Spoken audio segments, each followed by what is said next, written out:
Hello, everyone. Welcome to the GDQ Hotfix. Today, we're going to be celebrating both the 13th anniversary of Pokémon Platinum, which happened just a few days ago on the 15th, and we're also celebrating the 15th anniversary of Diamond and Pearl, which is 10 days from now. So in order to celebrate, we've got two members of the community who are going to show off some runs and some glitches, and then they're going to talk about the Pokemon Speedruns Community Day that they have coming up in a few short weeks here.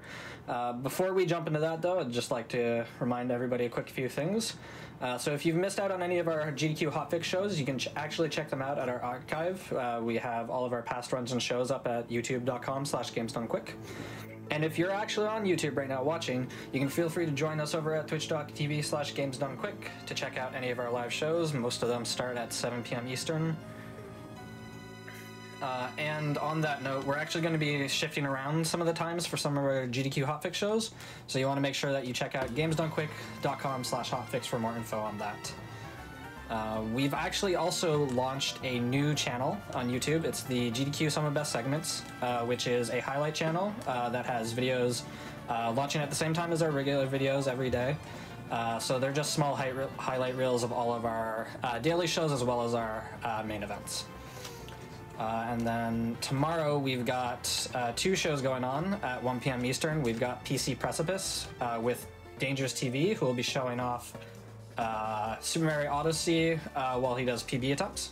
And then we've got the Retro Brando show at 5 p.m. tomorrow, where Retro Brando will be showing off a variety of their speed games.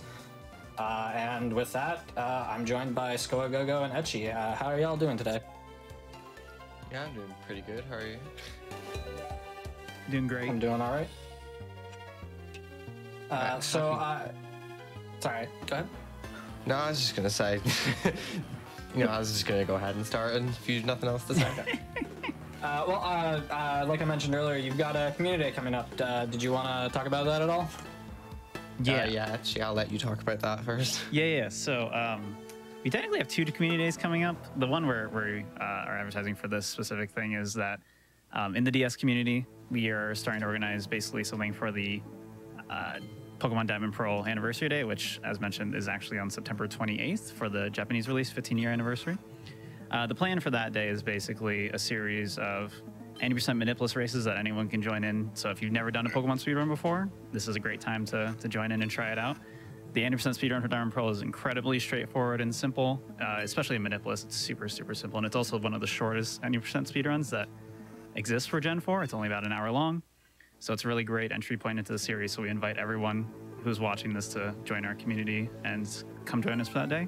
We'll also be kind of just doing general 90% grinding. So anyone who wants to just play the game and try to get a PB on that day will be just streaming it all day. I know Skogogo will be doing it for a very long time on that day. I'll probably do like 10 hours too. I don't know. I just kind of want to promote it and do that. And then we also have a general PSR community on October 2nd. So if you just want to watch general PSR stuff, there's details for that in our server and any of the PSR servers. So.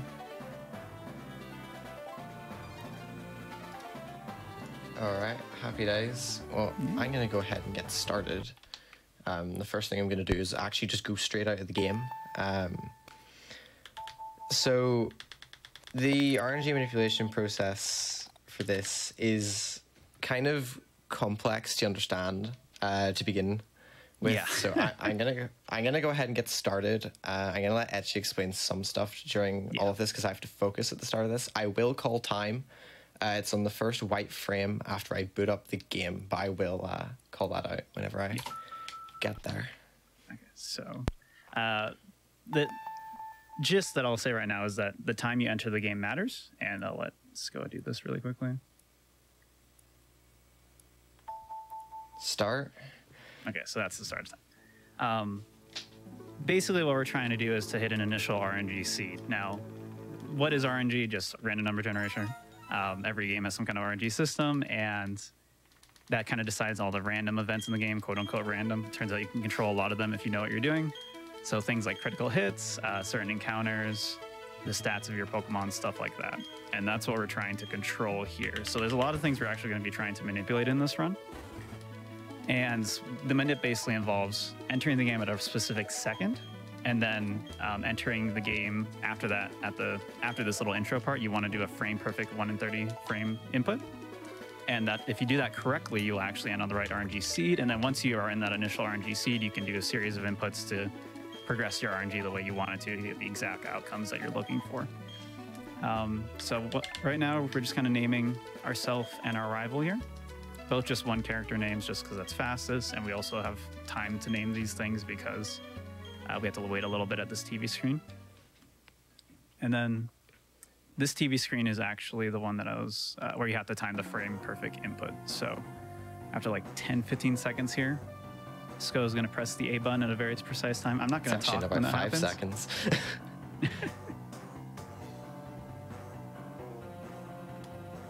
Okay. Okay. So let's see if we hit it. If not, it's okay. We can just try it. You can tell either by trainer ID or just looking at NPCs because your RNG seed. Hey. Perfect. Okay.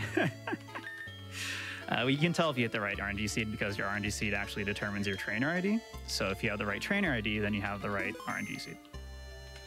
And you can tell also by looking at NPCs. So top level runners are not going to actually check their trainer ID when they're doing runs. They're just going to see the RNG movement. Because it turns out that RNG is tied to basically everything in this game. Even just the way that NPCs move around is tied to that. Is there anything you want to talk about? Or I can just keep going? So one distinction that I feel like is pretty important is that the overworld RNG is completely different from the battle RNG. Yeah. A lot of the battle RNG stuff is determined by the frame that you go into the battle. Whereas in the overworld, like for example, so in this house, for example, like there's no NPCs or anything moving around. And that's one of the main things that advantages of RNG in the overworld. So if I was just to stand still in like a house or something, then RNG would not progress in any way. But if I was to like wait on like the last text box before going into a battle or whatever, then I would be able to like time a specific input to get a different battle seed. Yeah, battle RNG is pretty wild in Diamond Pearl compared to Platinum, Heart Gold, Soul Silver as well. The thing that happens in this game is that like your RNG for your battle RNG is going to progress basically every single frame, even frames where it lags. So it's basically uncontrollable for the purpose of the speedrun. So we can't just like manipulate a crit for every fight, even though we manipulate everything else. A task can do that kind of stuff, but not us. So it ends up being pretty. It's very easy to die in the fights in this run, basically, even though we have really good manipulation for the starters and encounters and whatnot. In addition, do not forget that the AI for trainers in Diamond and Pearl is completely random. There is no rhyme or reason to anything that any of the trainers do, except for in double battles where they have slightly smarter AI. I use slightly very, very loosely in that, like, it'll make slightly smarter choices, but like you'll still be in scenarios where, oh, I could die to this move, but it just won't hit you. Yeah. Or even use that move. So, like, it is slightly better in doubles, but it's not. It's still not that great. Yeah. AI is so weird in this game. I don't like. As a kid, I didn't notice that the AI is completely random, unlike every other Pokemon game. I don't know if anyone else played this game as a kid. I played Platinum whenever I was younger. Was this game out when you were a kid? Yeah. I'm trying to think. I don't think I noticed that it was random when I played it. Exactly. Yeah. So for those who didn't realize, this game is pretty funky in a lot of ways, and you'll see that when we start doing glitches later as well. But we can tell that we have the right RNG here as well because we have a female Starly with a female Chimchar that has 20 HP. That's how we know we're on the right seed. If we were slightly off, we would get a different Chimchar here. This Chimchar is very specifically manipulated, and there's actually like, it's not super straightforward to pick a starter to manipulate in this game in terms of stats because of a thing called hidden power. Because normally, like, you would think you just want like 31 max stats and everything. But this one's actually not a perfect Chimchar. It's just really, really good. It's almost near max stats and everything. It's a plus speed nature and a minus special defense. Plus speed is really helpful for a lot of things, and you'll see that later. Minus special defense doesn't really matter outside of like 2 fights. So that's why we choose to take that nature. And the reason you don't want perfect stats is because you're trying to manipulate a specific hidden power, which is a Diamond Pearl specific thing. You can get it in plat, but it's out of the way speedrun wise, so you can't get it. And we can actually get hidden power in this first town after this, and that will basically let us beat the game really, really fast. And which is why the Maniplus route I'm going to be showing does not even get hidden power, because you can't force a good hidden power. And we'll explain it once we get closer there. But so far, just tutorial stuff. Nothing too much to talk about there. The paths that SCO is taking are also very specific and all part of the RNG manip. Sometimes they're a little bit flexible. Sometimes you can like turn a little late or do whatever. But things like your step counter impact your RNG seed. Things like NPC movements, all that stuff. So the movement paths we take are extremely specific, and even just turning at the right time or taking an extra step anywhere will kill RNG manip and would force a reset in a normal scenario. Yeah, like Etchy said, there is some degree of leniency with some of this stuff, because I'll go into more detail about this later, but in the overworld is made up of like, I guess like you can call them chunks. Good comparison is literally how Minecraft chunks work, right? So if you understand how that works, you pretty much understand how these work in terms of like, it's a grid. And whenever you cross over the grids, you cross over load lines, and that determines which parts of the maps are loaded and therefore what NPCs are loaded. And like I said earlier, NPCs moving around and whatnot will advance RNG. So if you accidentally take a slight misstep, like if you go up a tile late or something, and it just so happens that there's a load line between these two tiles, that one tile gap may make an NPC in a different chunk spin like an extra time or something, and completely mess up your manipulation. Yeah, mapping out these manips is a lot of time and effort, and it's really funky how a lot of them work a lot of the time. A good example of this actually is when SCO was leaving the house just right now. He did like 2 little or 3 little back and forth movements. Those are pretty loose as long as you're not on those load lines that SCO was mentioning. You can do it within like a few tiles of that and you'll be fine. The ones in Twin Leaf actually don't matter. No, really? Because the entirety of Twin Leaf Town is loaded. Right. It's just the third one has to be after you enter the route, right? Yeah, the third one has to be in Route 201. Right, yeah. Yeah, super flexible, super cool. Also, I should mention, if none of this makes any sense to you, it's okay. I'm going to be doing a Maniplus run shortly after this that'll basically throw away everything that we just talked about. And if you want more details, I also have a RNG manip tutorial on YouTube that maybe we can get a link posted in chat that will go over things in way more detail if you're curious. But we'll try to not explain everything in mega detail here. But this is the best time to explain it, because soon we're going to get to the pain fights, and we're going to suffer a lot. I'm glad you called them the pain fights. You couldn't have put that more accurately. It's so dumb because... So in the next route, not this one, we haven't gone there yet, but after the catch tutorial, we have to fight 3 trainers before we enter Jubilife City. And those trainers are in descending order of difficulty, and it's so mean of Game Freak to do that. It's the same in Plat, too. They always start with the Starly, and the Starly is super powerful and just kills most of your runs. It's crazy. No, so see, the thing is, you're probably expected to like catch another Pokemon or grind a little bit before going in here. Yeah. But because that, you know, we're trying to go fast here, we don't want to slow ourselves down by catching anything. And by the way, we will not catch a single Pokemon in this entire run. Yeah. Chimchar and Monferno was the only thing we're going to be using. Yeah, no, we just don't do any form of grinding. So it's super unique, and in like every other Pokemon run, you're going to catch an extra HM Pokemon or 2, or in the case of Diamond and Platinum, like 3 or 4. And because in these games, you need 7 or 6, 8, well, 7 if you include Fly, HMs to actually progress through everything, and it's insane. But because this run ends really early, we actually just need Rock Smash and Cut, which we just teach to our starter because it's faster. We also didn't explain how this run works. What is going to happen during this run, Scar? So basically, you're gonna see completely normal gameplay for like the first 55 minutes roughly. Yeah. and then it's just going to go absolutely wild, and we're going to completely destroy the game. And I'll explain a lot more of that whenever we get there. But we can skip so much of the game that basically as soon as we get the bike, we're essentially done. There's no more fights after the bike. There's no more there's no more battles. There's no more story progression. No more HMs needed, which is why we only need Rock Smash and Cut. Like we don't even go into Mount Coronet at all in this run. Yeah, so it's super nice, and not having to catch things also just minimizes the amount of things that can go badly. If you haven't been able to tell, the battle engine in this game is incredibly slow, and the Pikachu tutorial highlights that perfectly. Yeah. It's so bad.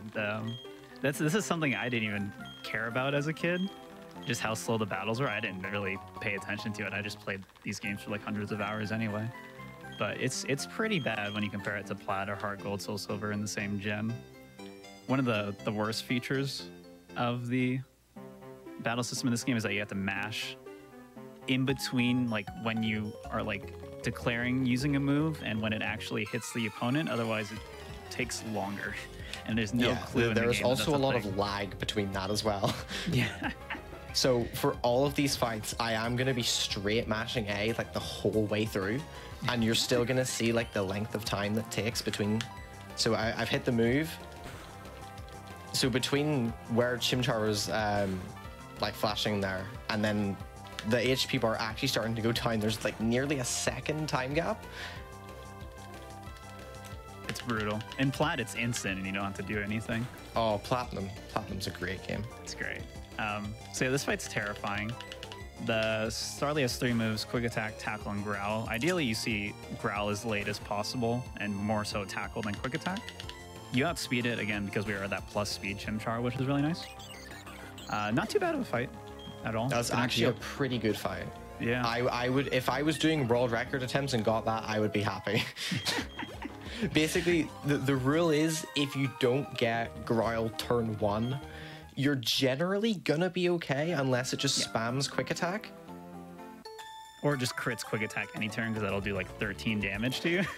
Nah, the best is crit Quick Attack turn 1 high roll and just instantly puts you to like 5 HP. Amazing, yeah. It's brutal because the only real safe way to do that fight is to always heal out of crit range, but that's at half HP. So you basically can't do anything. You just have to hope you don't get crit at a bad time, and at world record attempt level, you're going to be just YOLOing a lot of the time there and just hoping for no quick attack. Because again, no just random AI. So you just want to hope for the best outcomes. This Bidoof has Growl. You don't want to see it. Not too bad. And now, level 7, we finally get a real move called Ember. Chimchar is really good for a lot of reasons for this run. One of the reasons you get Ember pretty early. The other reason is Fire type is really, really good for basically all of the first hour of this game, except for Rorik. And we have hidden power to deal with Rorik. And As I say, we have other methods around that, don't worry. Yeah. So if you're, there's another ability to mention here called Blaze. Every starter in Pokemon will have an ability that basically boosts the type moves that are the same type as them when you're below 1/3 HP. So right now, Skoa has 8 or less HP at 6 HP. And that means that all of his fire type moves, like Ember, will do 50% more damage. So that's important to be aware of in a couple places. It can save you time if you are planning around it properly. One of which was the previous fight, actually. That second Bidoof, had I been in Blaze for it, it would have been a 50% chance to kill from full. This Shinx is also guaranteed. If you are in Blaze, a 2-hit outside of Blaze is not guaranteed to kill. Yeah, it turns out a 50% boost is actually really, really good in a lot of places when you're trying to go as fast as possible. Yeah. So it's really important to just be able to do the math quickly in your head and be aware of it. Fortunately, we never have to do big math because of, the run ends really fast, so you never have really high HP. So it's fine. Or if you're a weenie, you can write everything down in your notes. You could, yeah. That's the thing with RNG manip runs, is because your stats are always the same. You're always going to hit the same HP and levels at the same spots. So if you're aware of things, you can plan for that. I know in glitchless any percent for Diamond Pearl, one of the best parts of the run is that I think it's starting at level 38, and Fernape's level is always equal to its blaze threshold, which is really cool. So you never have to do any math. Outside of like 2 levels or something, I think. Yeah. It's really, really convenient. So these 2 trainers over here are the 2 that I'm going to fight for hidden power. They both have Abras, which do a lot of damage, so I am going to heal quickly. But both of these trainers are really, really quick. It's free experience, and more importantly, we get hidden power from them. They both just spam hidden power.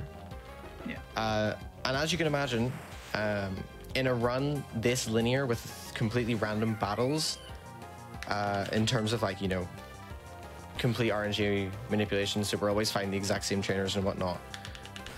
Critical hits are incredible. And also with how slow the battle engine is in this game, any form of crits just saves a stupid amount of time. Especially these Abras. These Abras are some of the best crits to get in the run. Yeah, especially because they just do so much damage to you. So you can potentially cut out healing a lot of the time if you get crits. But we're getting Hidden Power after this next Abra fight. Hidden Power is one of the hardest to explain moves in Pokemon, which is why it doesn't exist anymore. It's basically a special attacking move. Its type and its damage is based on your stats.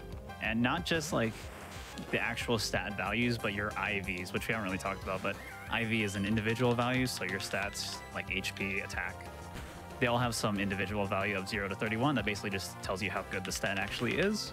And basically by doing some bit math on those specific numbers, you can figure out your hidden power type and damage. All you need to know is that by getting hidden power here with this specific manipulated Chimchar, we will get, I think 66 power hidden power grass. Yeah, that is correct. Yeah, so it turns out grass is basically going to carry us for this next section completely. Grass is really good because our rival has Piplup, because he's trying to counter Chimchar and we can just destroy it with hidden power grass. And then Rorik, having this super powerful grass move, just lets us fight him basically immediately. If you did not have hidden power, you would have to grind up for Monferno, which adds like 5 minutes to the run and is not super quick. So it can really help a lot, and you'll see how powerful it is when we get to Rorik in a bit. So this segment here is where I'm going to get the Poketch, which is like the little watch thing on the bottom screen that you'll see in just a minute. I basically have to talk to 3 clowns and answer questions based on knowledge. I'm pretty sure these questions are really, really easy. But in terms of RNG manipulation, this is actually... It's a big wall for a lot of newer runners. Because there's so many NPCs in Jubilife City, RNG advances really, really quickly. Yeah. So you need to be really, really on point with your movement here. And another thing to know is on text boxes, like, so after this text box here, the coupon text box, you'll see in the bottom right that there was no arrow. You can clear those text boxes with directional inputs to skip a turn frame. And you need to do that in order to keep your RNG manipulations. Because if you keep the turn frame animations, that gives the NPCs extra time to advance. And then that'll completely throw off your manipulation. And you'll also notice that I was bonking into NPCs there and waiting for them to move out of the way. Because you can't talk, well, you can if you're really good, but realistically, you're not going to be talking to each of the 3 clowns on the exact same frame every single time. So bonking into the NPCs gives like a window of frames that you can talk to the clowns and still have the same RNG outcomes. It's effectively a method of realignment. Yeah. Yeah, it's really convenient that we can do that and make sure that we're always in the same... Basically, we want to always leave here on the same RNG seed. That's the goal. Well, obviously, it doesn't really matter what RNG seed we're on in town. It matters for this next section because there's potentially more encounters. We can't buy repels yet. We didn't say that. You can buy repels after you beat Rorik. But if you just keep RNG manipulation for the length that you need to in this run, you never have to shop again. Which I hope I can do. I've never done it live before. I've never gotten full extended live before, so. So this is one of the main selling points of Hidden Power, being able to just completely two-hit Pip up. The reason we don't just Hidden Power twice, by the way, is because if you knock Pip up to like half HP-ish, then Barry comes out and talks some more, and it's just slow. It's faster to just hit it with like an Ember or something. If you don't get any Growls from Starly, you use Scratch to avoid the not very effective text, but because I got Growl turn 1, I had to go for the Ember. He's a very funky path. Again, it's just necessary to hit the right RNG seed we're trying to get here. Oh, another thing that we didn't talk about. Most of the time, whenever you're mashing text in this game, RNG is frozen. So right now, if I was in like, in fact, actually, whenever I get out of this place, it's going to be a much better example. So I'm about to talk to this youngster down here. While I'm talking to this dude, RNG is frozen in the overworld. Yeah. However, any text boxes after a battle, so after the catching tutorial and the text boxes after the rival battle just there, RNG is still advancing during those. So you have to mash pretty quickly to get past the final text box within a specific frame window to keep your manip going. Yeah, some of them can be a little tight if you're not properly experienced with mashing there. Again, very funky movement here, just switching between walking to give NPCs enough time to spin to advance RNG. Grab the escape rope, and then we talk to Rorik, and now we can finally challenge the first gym leader. In a normal, like, speedrun in a lot of other games, you would grind up a little bit before fighting the gym leader, either by fighting an optional trainer or maybe some random encounters or whatever. But thanks to the power of Hidden Power Grass, we're just going to go straight to Rorik and destroy him. We're also going to teach Rock Smash now just because we're already here. Even though we don't use it until after Rorik. You will have seen my visible frustration there whenever I opened that menu. That match shop turned before I got the menu open. So unfortunately, I won't be able to do the full extended manipulation. I definitely opened the menu way too late there to realign it. Yeah, there are ways to realign it if you aren't too off. Just depends on what NPCs are doing here. If you're within generally 3 or so frames of it, then you can generally realign it. Although some of them take extra steps, which is really funky to try and fix. Yeah, so in this case, we would just get repels, so it wouldn't be too bad. Yeah, sorry, with that drop, is that going to affect the battles at all, or is that just going to be overworld? No, that's completely overworld. Yep. Battles are always separate in Diamond and Pearl. Unless you're frame perfect with absolutely everything, there's no way to manipulate outcomes of battles. Yeah. It's simply just not possible. In Plat and Heart Gold, Soul Silver, you can definitely RNG minute battles, but typically it'll only be either the first battle of the game or after doing a save and quit manipulation, just because of the way the lag frames work. You basically can't control it otherwise. Yeah, lag frames can completely throw this off. Because we figure a lot of this stuff out on a DS emulator, and emulators just don't do lag frames. Yeah. So you can sit and figure a ton of stuff out on an emulator and then just have it be completely thrown off on console in terms of battle RNG simply because of lag frames. Here's the super scary Pokemon from Rorik. And you're gonna see here, this is basically the biggest reason we manipulate a plus speed Chimchar. It lets us actually just straight up outspeed this. And you can't normally in, say, glitchless 90% where you manipulate a plus attack Chimchar. So once he's knocked below half HP, he's guaranteed the potion. Rorik has a 50% HP threshold, unlike every other gym trainer. And because that second hit was a crit, dude. Oh. Yeah, this is another spot where getting a crit saves a ton of time. And this is probably one of the best crits in the game as well if you get a turn 1. I think Cranidos crit is the best. Like that, if you crit Cranidos turn 1, you save 20 seconds just instantly. Yeah. And it makes this category very fun to grind. As a result, when crits can swing you so hard in one direction. It is great whenever you're already on a good run, and then you get Cranny Nose crit, and then just suddenly, even just the RNG manip movement in the overworld, you just become so nervous that it's like you've never played the game in your life. And it also doesn't help that for this specific RNG manip, it's literally the hardest part is coming up soon. Unfortunately, we're not going to be able to show it, but the next part of this RNG manip is insanely difficult and very easy to mess up. You want to show? Whenever I was grinding this a while ago, I literally lost like 2 good runs in one day to this very thing. I probably should have bought a super potion there. That's not important. I think you're fine. Who needs super potions? Yeah. You didn't use any potions yet, right? Like one? One. Yeah, just one. Yeah, so you're totally fine.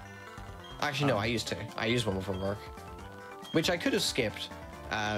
Because of the random AI, I could have just went into work with like, technically you can go into work with like 1 HP and just hope that the random AI chooses Leer. Yeah. But that's like, you're literally playing with like a 33% chance to win at that point. So it's always safer to just heal so that you don't die to headbutt. So then you just, unless you get like headbutt crit or something, you're always going to win. Yeah, headbutt does like 20 damage, so you can either risk it or just heal out of it. And again, random AI, if this was platinum and you could die to headbutt, the AI would always use headbutt. But fortunately or unfortunately, this game has random AI, so you can potentially get some juicy time saves if we gamble properly. There's actually a route that skips buying anything in San Jim Town, just completely skips the mart altogether and picks up like 1 potion on Route 202. Like the whole run basically revolves around, I'm not gonna get unlucky against Rourke. Yeah, and the other part is that the run is so short that it's okay if it dies, you just go again. So yeah, like it's kind of 1 hour. You can just put in so much time grinding. Yeah. And again, thanks to RNG manipulation, you can always just it's really easy to get back to like Rourke or the first star they fired or whatever. It doesn't take long at all. Do you want to show the RNG minute movement just for this part, like before the spinner? Yeah, I'll show it. Okay, cool. I'll show it up to the spinner, like just the back and forth movement that you would do. So this part of the RNG manipulation is literally the hardest part for the matching section, because as we mentioned before, your RNG after a battle doesn't lock NPCs into place, and this is one of the longest sections of that it's the longest section of that in the entire run. And there's also like multiple things you have to time. So one of the things is like a fashion case is given to you. It's a key item, and you have to time when you clear that text box, and it's like an 18-frame window. And if you're too early or too late, then you will not have the RNG manip anymore. Again, mega complicated, but not necessary if you're just trying to like finish a run. The only thing you need to like actually execute this run is the starter. So if you wanted to try this out for yourself, you just need to RNG manipulate for literally 4 minutes, and you're good. So in case people are interested, given this is the RNG manip segment, I'll explain the fashion case stuff briefly. Basically, the 3 things that are important for this is the final text box from Lucas and Professor Rowan. So that text box right there. But the big one is clearing the key item here for the fashion case. Yep. This text box actually advances RNG in itself. So you need to have a really big window. And as Etchy said, I'm going to focus for this movement. Because this movement is very, very obnoxious, because you have to stand and do this like 13 times. I've already lost count. Yeah, there's a little bit of lag too, so you have to really focus while you time this. But that's what the RNG minute movement would look like. Fortunately, again, we don't have it. But what that would allow you to do is just instantly walk past this trainer instead of doing that spinner pass technique. It also will allow you to not have to repel and skip that menu. Ideally, in a run, you would want to keep the RNG manipulation for 40-ish minutes, all the way through Eterna Forest until you get to Eterna City. But again, you only need to actually have it for 4 minutes to execute the run as written. That was not safe at all. Although, since you did drop RNG manipulation, we can talk about spinners. So, spinners are basically just trainers, optional trainers that spin in place. And there is techniques to get past them. If you have RNG manipulation, you just walk past them as long as you do the movement correctly. But the gist of it is we know how often they are supposed to spin, and it's random if they do actually spin on those cycles. So we do specific movement to try to line ourselves up with those cycles, and if they did not actually turn, then it's safe to go. That's it. Oh yeah, and going back to the fashion case, after I very, very suddenly cut myself off there to focus, basically for each of those three things, the final one of the three things that needs to have a large window, by the way, is just the final text box after. So after you get the fashion case, the dude talks a bit more like, oh, please come and dress up your Pokemon with this fashion stuff. It's like you know, no one actually cares, but he has to tell us anyway. So that the final text box there matters as well. And for each of those three, you need to have a large window where the RNG value is the same. And on the fashion case specifically for this category's manipulation, it's like frames 1 to 8 if you clear the fashion case just don't work, and then it's like 9 to 18 or something, the 9th to 18th frame available to clear the text box. That is the sweet spot. That's what you need to hit to keep your manipulation. Any point after that or before it, then your manip just dies.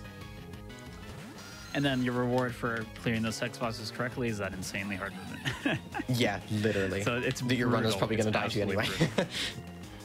Yeah, which is why it's very common to just buy repels in Orberg when you're getting started. It's just the safe thing to do and not worry about it until you're going for top times. Which I should mention. Unless you're going for like a 57 or something, then there's really no point to care about extended manip. Yeah, I should mention Skogogo is literally the best in the world at this category. Is this your favorite category? No. It's not? What is your favorite? Platinum any percent is by a considerable margin my favorite. Wow. Well, you just like all the glitches then. But Skoa has a world record for this in English and also in Japanese. So if you want to see more of this, Skoa loves this and does it all the time. You can go check him out on Twitch. Not to mention that Etchy is also playing this very category at the moment on his Twitch. I'm trying to play it. I feel like more so it's playing me than I'm playing it. I mean, that's just this category, dude. So yeah, we also just kind of some other things to mention. We got Monferno after that Galactic double fight. Monferno is really, really good for this section of the run. If you didn't notice, the Galactic trainers tend to have bug-type Pokemon. And we actually fight a lot of Galactic trainers until the end of the run. And that's what makes Chimchar one of the best options for this. Whereas, you know, Piplup and Turtwig can get past Rourke really easily without even getting hidden power. They don't have the best answer against the bug types unless you get hidden power for that. And then the fact that we have both fighting and fire is just so good for this section, because the next opponent here is going to be Mars. Mars is a cheater that has a level 17 Perugly, which is not legal, or level 16, I don't remember. It's not 16? I know in Plat it's a different level, that's why it's confusing to me. Nice. That was really fast, oh my goodness. That was a spinner setup thing, so if you enter an area and you know a specific path you can take to line yourself up with those cycles I was talking about earlier, then you can always get a guaranteed pass. But as I was saying, Perugly here is terrifying. But before we even get to the Perugly, we have a Zubat. Zubat that's even more terrifying. This Zubat, like, again, it's not terrifying because it does a lot of damage to you. It's terrifying because it has Toxic. And if you get Toxic at a really bad time and you don't hit the range when you expect to hit the range, because this is... Oh, okay. So good. So good. This fight's so easy, dude. So yeah, this is a 2 to 3 shot with Ember.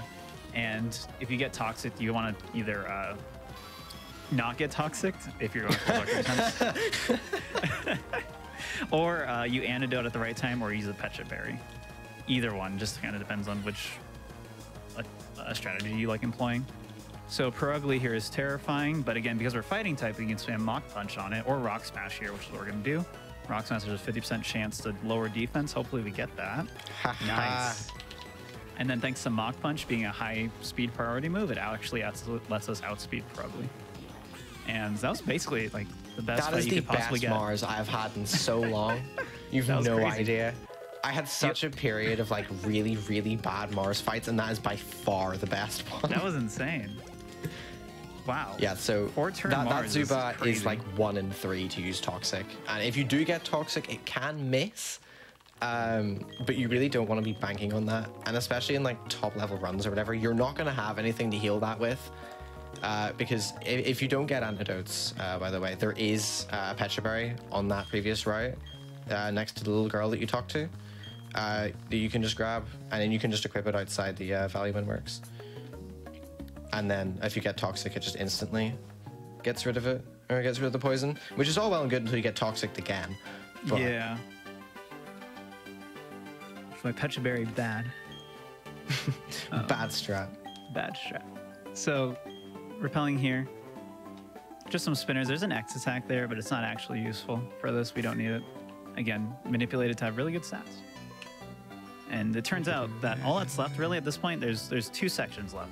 Well, 3 sections. There's this Eterna Forest, and then there's Gardenia's Gym, the grass type gym, and then there's Galactic, I think it's literally called Galactic Building, or Eterna Galactic Building, and we have to fight Jupiter there, which is another Galactic Commander. The next immediate threat is this Pachirisu double fight. This fight is very stupid, and can kill your runs randomly, even though it shouldn't be, like, scary. What's going to happen here, again, so this is a double battle, so they actually have slightly smarter than normal AI. It's not completely random But like all the it's other still fights we've been not talking good. about. I need to emphasize it is still very bad. Yeah.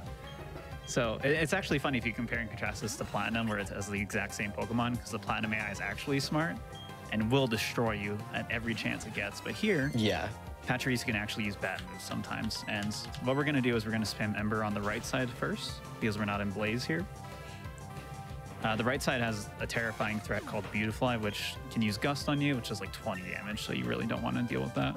And again, remind a special defense nature, which doesn't help either. No, dude. That's not a good start. Okay. The biggest fear here is getting paralyzed. Again, we don't have any paralyzed heals. I So do. it could go very Haha. bad. I bought one. I bought 2 actually. That's good. In a world record attempt, you would not have paralyzed heals here, so No, you just pray. So It's Pachirisu will most of the time use Spark. Then it has a 30% chance to paralyze. Please don't prove my point. Thank you. But it also has really, really annoying moves. Like the best thing it can do is bide turn 1, and then Chansey just keeps hitting it. But it also has Charm, which if it uses it on Monferno doesn't matter at all. But if it uses it on Chansey, it's really, really annoying because then Chansey does less damage. But basically, if you're not in Blaze, you just take out the right side, get rid of that completely, while Chansey slowly whittles down. That's unlucky. I'm not going to heal this. You probably think I'm insane. I don't see much of a point in healing it. Right now, this is now very scary. This is now incredibly scary. No, just crit. Easy. Damn it. Okay, so you have to break through here. Yeah, no, Or that's fine. heal. We're good. I think if no, okay, just break through. Oh yeah, no, Nah. that's actually fine because now Bide is going to release and it's going to go to Chansey.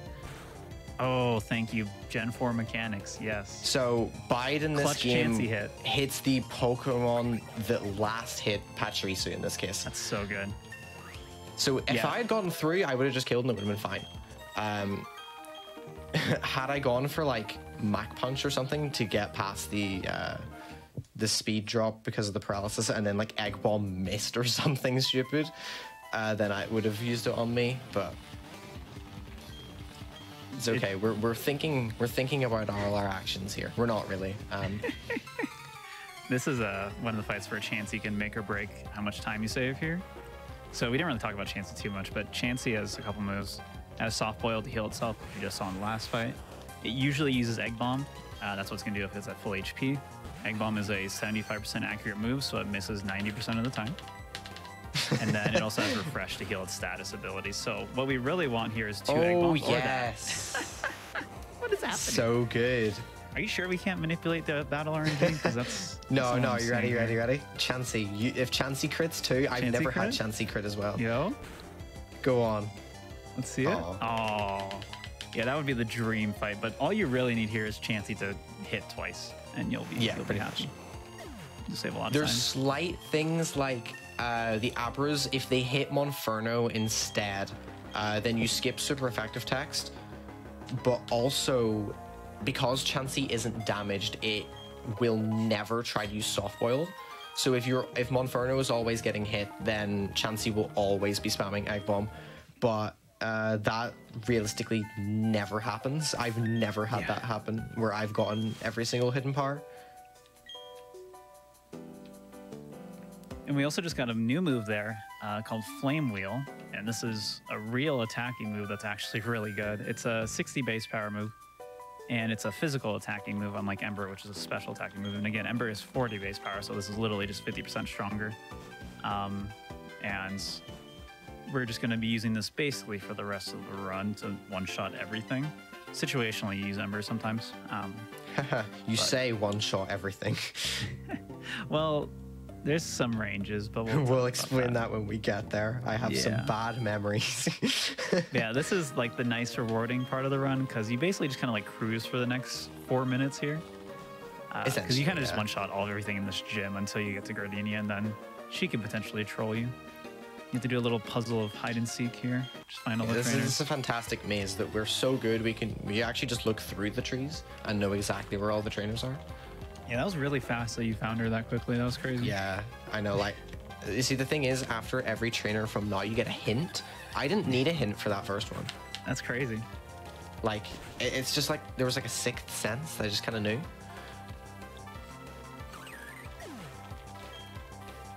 But yeah, obviously Grass Gym, Fire Starter, it's not really going to be much of a competition. Yeah. That being said, the actual gym leader herself can present a lot of problems. Yeah. And you'll see more of those problems when I do Manipulus later.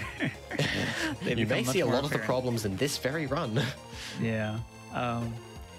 So this is, again, the reason why Chimchar is so good, because if you pick like Piplup or Turtwig here, Turtwig can't really do that much damage, and we'll just lose a lot of time setting up using like Curse or something to get through the fight.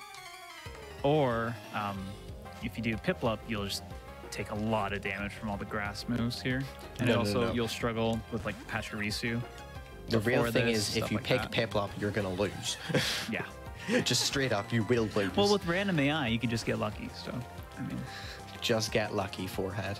Yeah.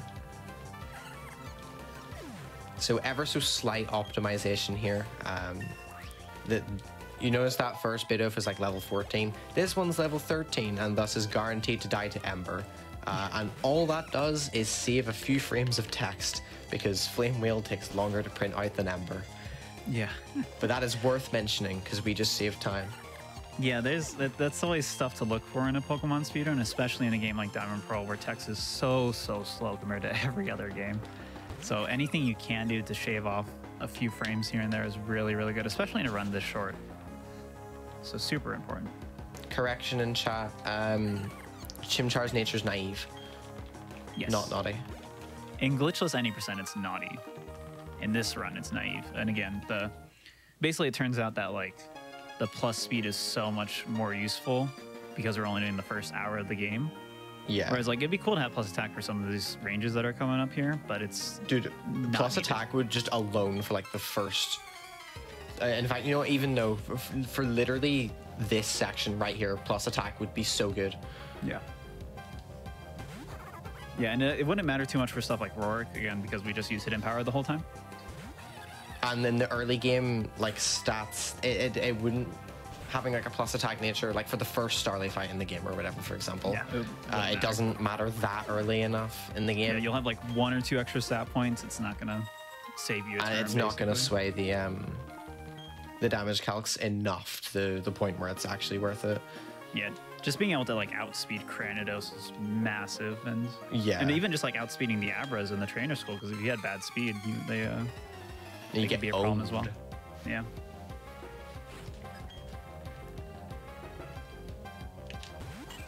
So yeah, this is the end of the nice little section, because the next fight is Gardenia, and Gardenia is really just a pain. Yeah. Because you get through all this stuff, you know, you have Mars with Toxic. By the way, we didn't even mention the Glammeow outside the Valley Windworks and Mars herself have Fake Out. Yeah. If you teach Mach Punch, the one outside the Valley Windworks is not an issue because then you just outspeed with the priority. But against Mars, you can get Fake Out because you go for Rock Smash turn 1. You don't have that priority to get yourself past it. But that can present a lot of problems. It's like, it's just HP that you just lose and you get absolutely nothing from the turn. It's really, really annoying. And because they're normal type, they get a damage bonus for using Fake Out because it's also a normal type move. And that just means it does even more damage and it's just more annoying. But yeah, here's Gardenia. Here's what should be a very normal and straightforward fight. So where things get complicated is the second Pokemon and third Pokemon. So here is Turtwig coming up here. And Cherubi is literally the least of your worries. Yeah, Cherubi's, it's hilarious that she leads with Cherubi because in Platinum she leads with Turtwig, which is a huge problem. But Turtwig here has she also gets a Charum in Platinum. Yeah, that's Gardenia in Plat is absolutely a nightmare. Okay, nice. Okay, that Turtwig was 15 and 16 to die. So it's like 93%. Fun fact, in my previous attempt of this game, I missed that range. And the reason missing that range is so bad is because Turtwig has Reflect. And if it uses Reflect, then obviously then it just... Oh, wow, okay, that's kind of lame. Then all of Gardenia's defenses just go up. Like the physical defense just goes up. Yeah. Then Flame Wheel does a lot less damage. So you have to then...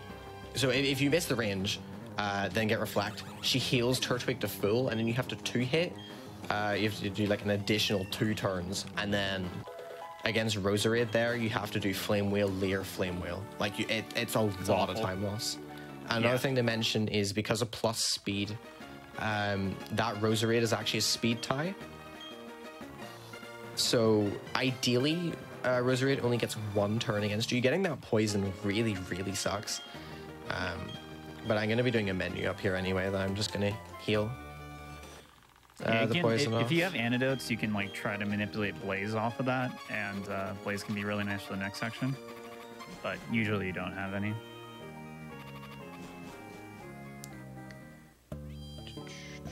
The other thing, Turtwig can also use Withdrawal, and that sucks too. It loses more time as well.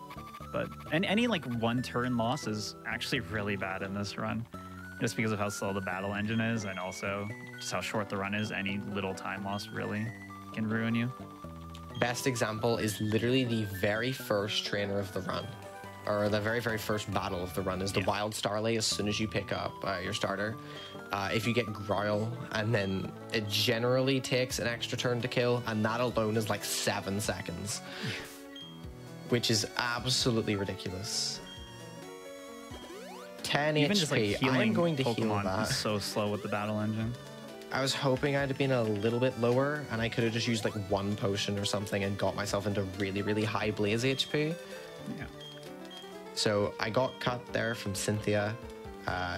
If you have Blaze for this section, you can keep Ember and get rid of Leer. And then you Ember everything except for the final Pokemon before Jupiter. And it just saves time with the text scrolling the same way you used Ember against that one Budu in Gardenia's gym.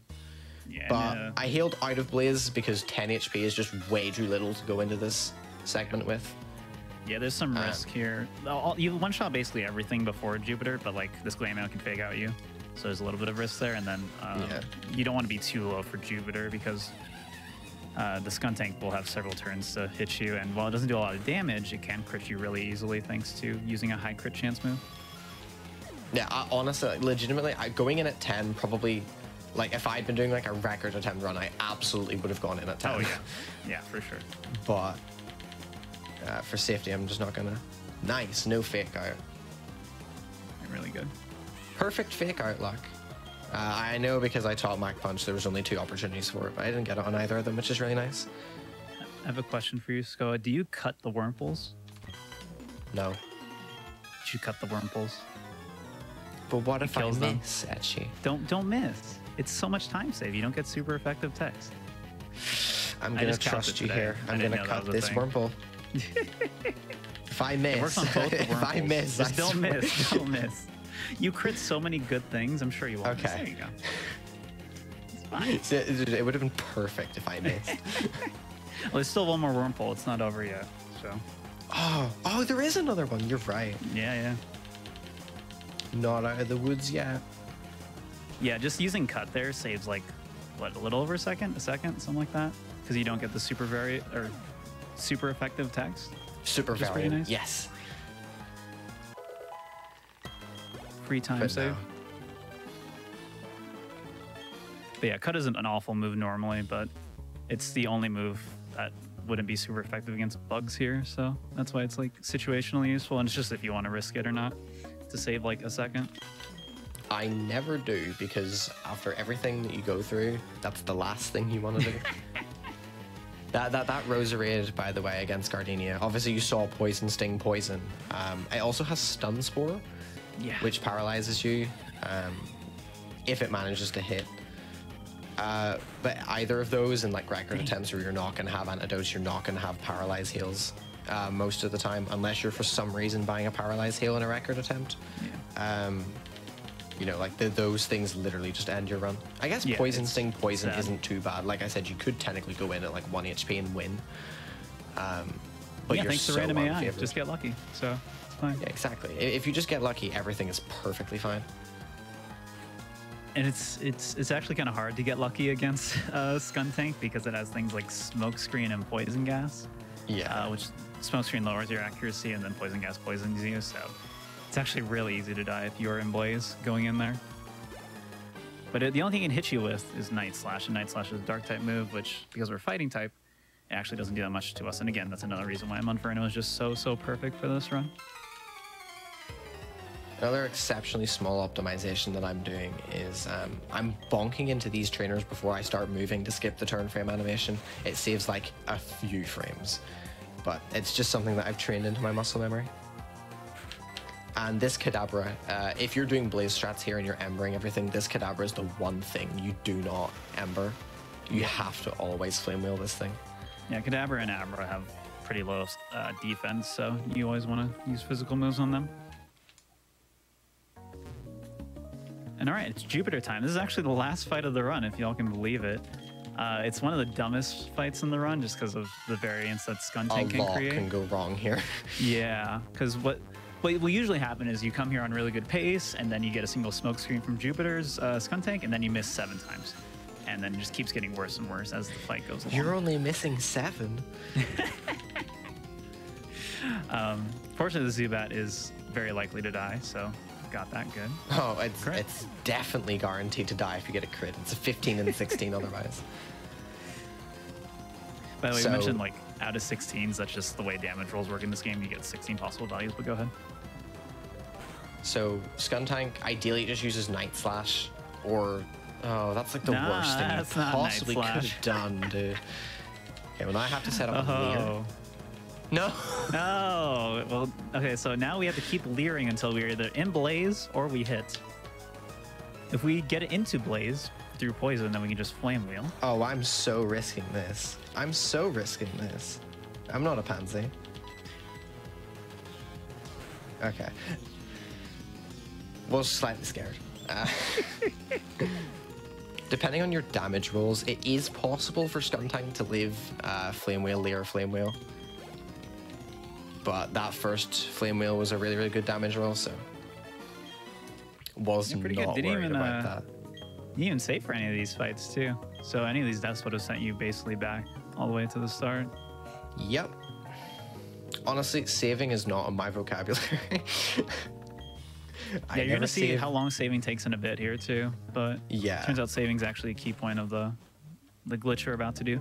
So now that Right. we are done with this part, we can now officially get the bike. And now that we have the bike, we're gonna do some pretty crazy stuff. Now the run is no longer normal. No, I am, you know, kind of lying in that I'm saying saving is not on my vocabulary. I am gonna save in a few minutes here, just because I really don't want to completely just destroy the run right at the Yeah. very end. Yeah, the game will just By the way, straight up you crash if have you to try to talk to skip this it. dude. There is no, like, we're not going to use the Explorer Skid at all, but we cannot leave Eterna City without collecting this Yeah, it's silly you can't glitch past this. Yeah, I know, it's so annoying. Okay, so now that we've got the Explorer kit that we have to get, we can now go and grab the bike. And this is where everything is going to go into a rather strange scenario that a lot of people are not gonna... Well, it's gonna turn a few heads, let's put it that way. Because if this is the first time you've ever seen anything like this, I just talked to this dude twice. So if you missed the dialogue the first time, congratulations, you get to watch it again. Watch it again, read it again. So if you haven't seen this for the first, or at all, this is going to be quite interesting for you.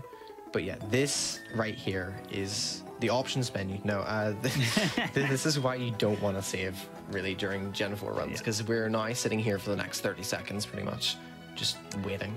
The nice thing is, because we have to save anything anyway in this run, this actually will make the next save faster, so we actually don't lose that much time to doing this. We don't lose that full 30 seconds, we lose like 10 It's just seconds. slightly awkward that we sit here. But we're going to do a glitch called tweaking, and we're going to actually do a full glitch showcase after this to explain it more in detail, but go ahead, Skull. Yeah, I'm going to be quiet to actually do these, but I will. This is normal gameplay. Explain these. No, dude. These tweaks are really hard to do because you're on cycling road, and it like controls your bike for you at certain times, so you have to be really careful. Nice. There's a series of 3 tweaks here. This is the 3rd one. Nice. Really good. So the point of doing those is because if you exit cycling road without doing that, Lucas shows up and gives you like a massive speech about like the Poketch and like gives you like the Versus Seeker and stuff. And the other downside too is you actually have to register the bike, because if you don't do that glitch through cycling road, you're forced to get off the bike, and the only way to remount it is to either have it register or to go back into your bag. Okay, so that I'm going to show the other variant of this tweak. That is the very, very fast version of this tweak, where you can just do that without stopping. For runs, if you're new, I would highly recommend doing this tweak instead, which I actually messed up more times than the hard one. I would highly recommend doing this tweak instead. Yeah. Because you can do it on the slow bike, and it is a lot easier, because it also means you can see where you're going here. You'll probably saw that with the fast tweak, it was a black void. With this one, the overworld is visible, so you can see what tile you're on. Yeah. So this is the void we're about to enter. This is also like a very common entry point for any kind of Gen 4 glitching you're going to do in Diamond Pearl. I saved on the wrong tile. Etchy, why didn't you tell me? I didn't realize. I wasn't looking. I have not done this tweak. Wait, do the fast one. Do the fast one. Maybe that's why, because you were able to see things. Yeah, okay. That was the problem. There we go. And now that you can't see, surely this will work. Do you want to explain kind of what the tweaking is doing? Yeah. So we kind of mentioned load lines earlier, but basically tweaking is using the bike along those load lines to freak the game out and cause things like the voids to show up and things to not load properly. And as a result of doing this, we actually are able to enter the void here. And from the void, we can actually do a lot of things. We could go catch secret event Pokemon that you can't normally catch, like Arceus or Shaman, just by running properly in this void. But instead, we're going to actually use this void to finish the game very fast. You'll see why it's called the void, because you know there is literally nothing here. Yeah, so now we're in Floroma Meadow. Just walking by. And now we're in Veilstone Department Store, and we're going to save here. Again, very normal. Now we can shop for X items now that we're in here, because this is the X item store. We can get some TMs. We can get Fire Blast, which is a pretty good move for our Monferno. It'll be very helpful.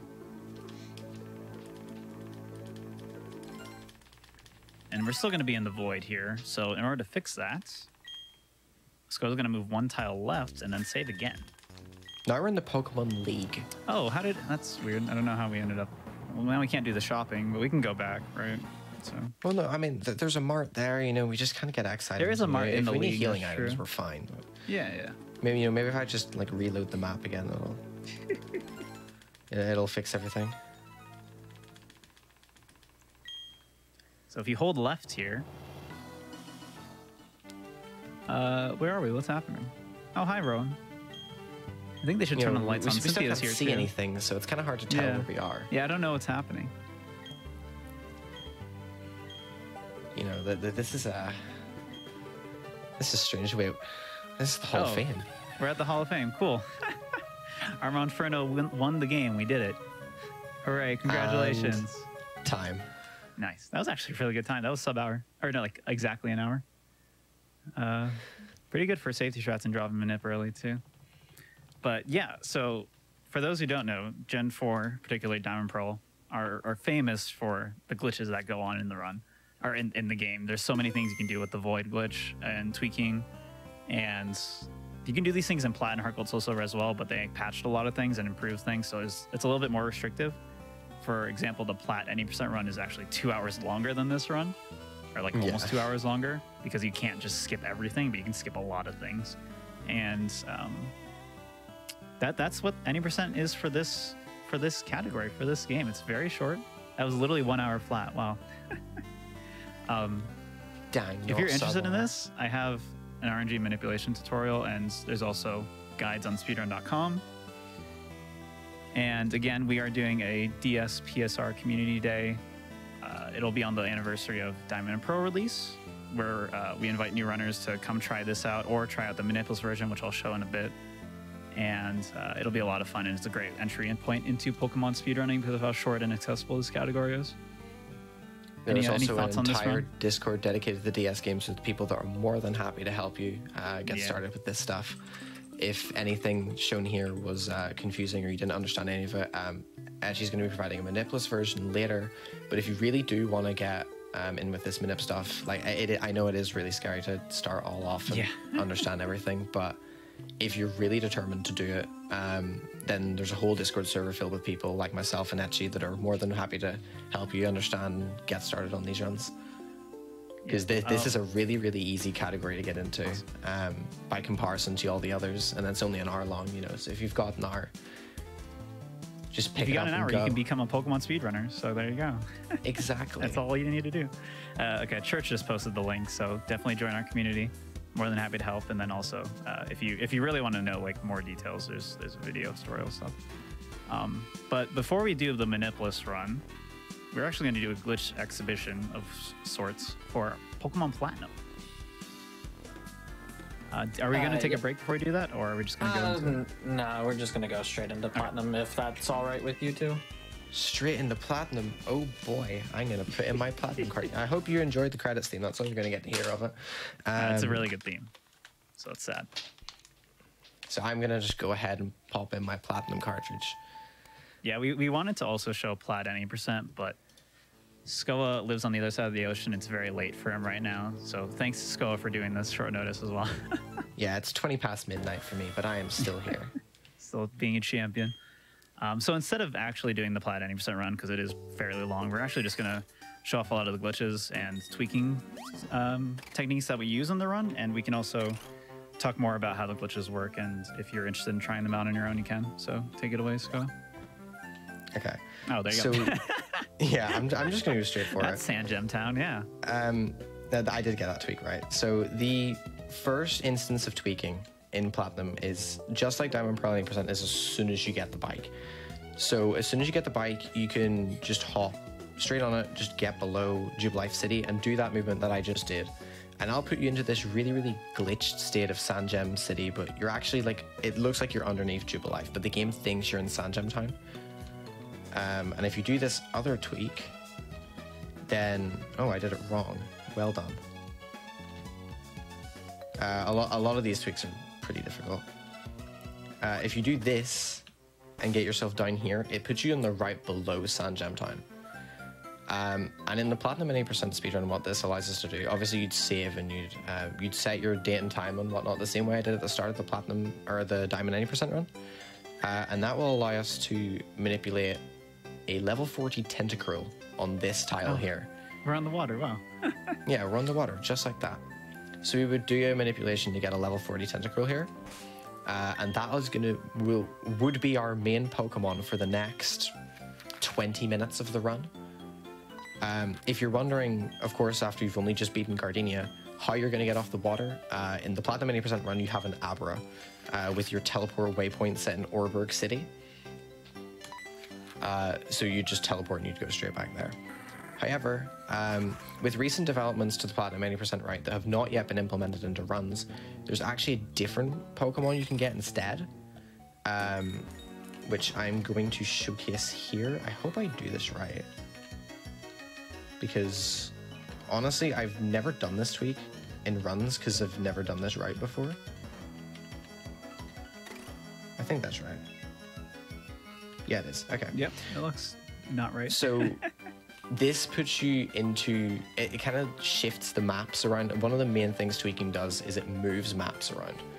So with tweaking, it's done by performing fast movements over the load lines that I mentioned earlier. It can be done on the bicycle or just by running. There's a lot fewer that use running as the method of doing the tweak, but it makes the game load the overworld incorrectly and allows you to go out of bounds and distort the overworld so that things like event checks and, you know, like barriers and progression just can be deloaded.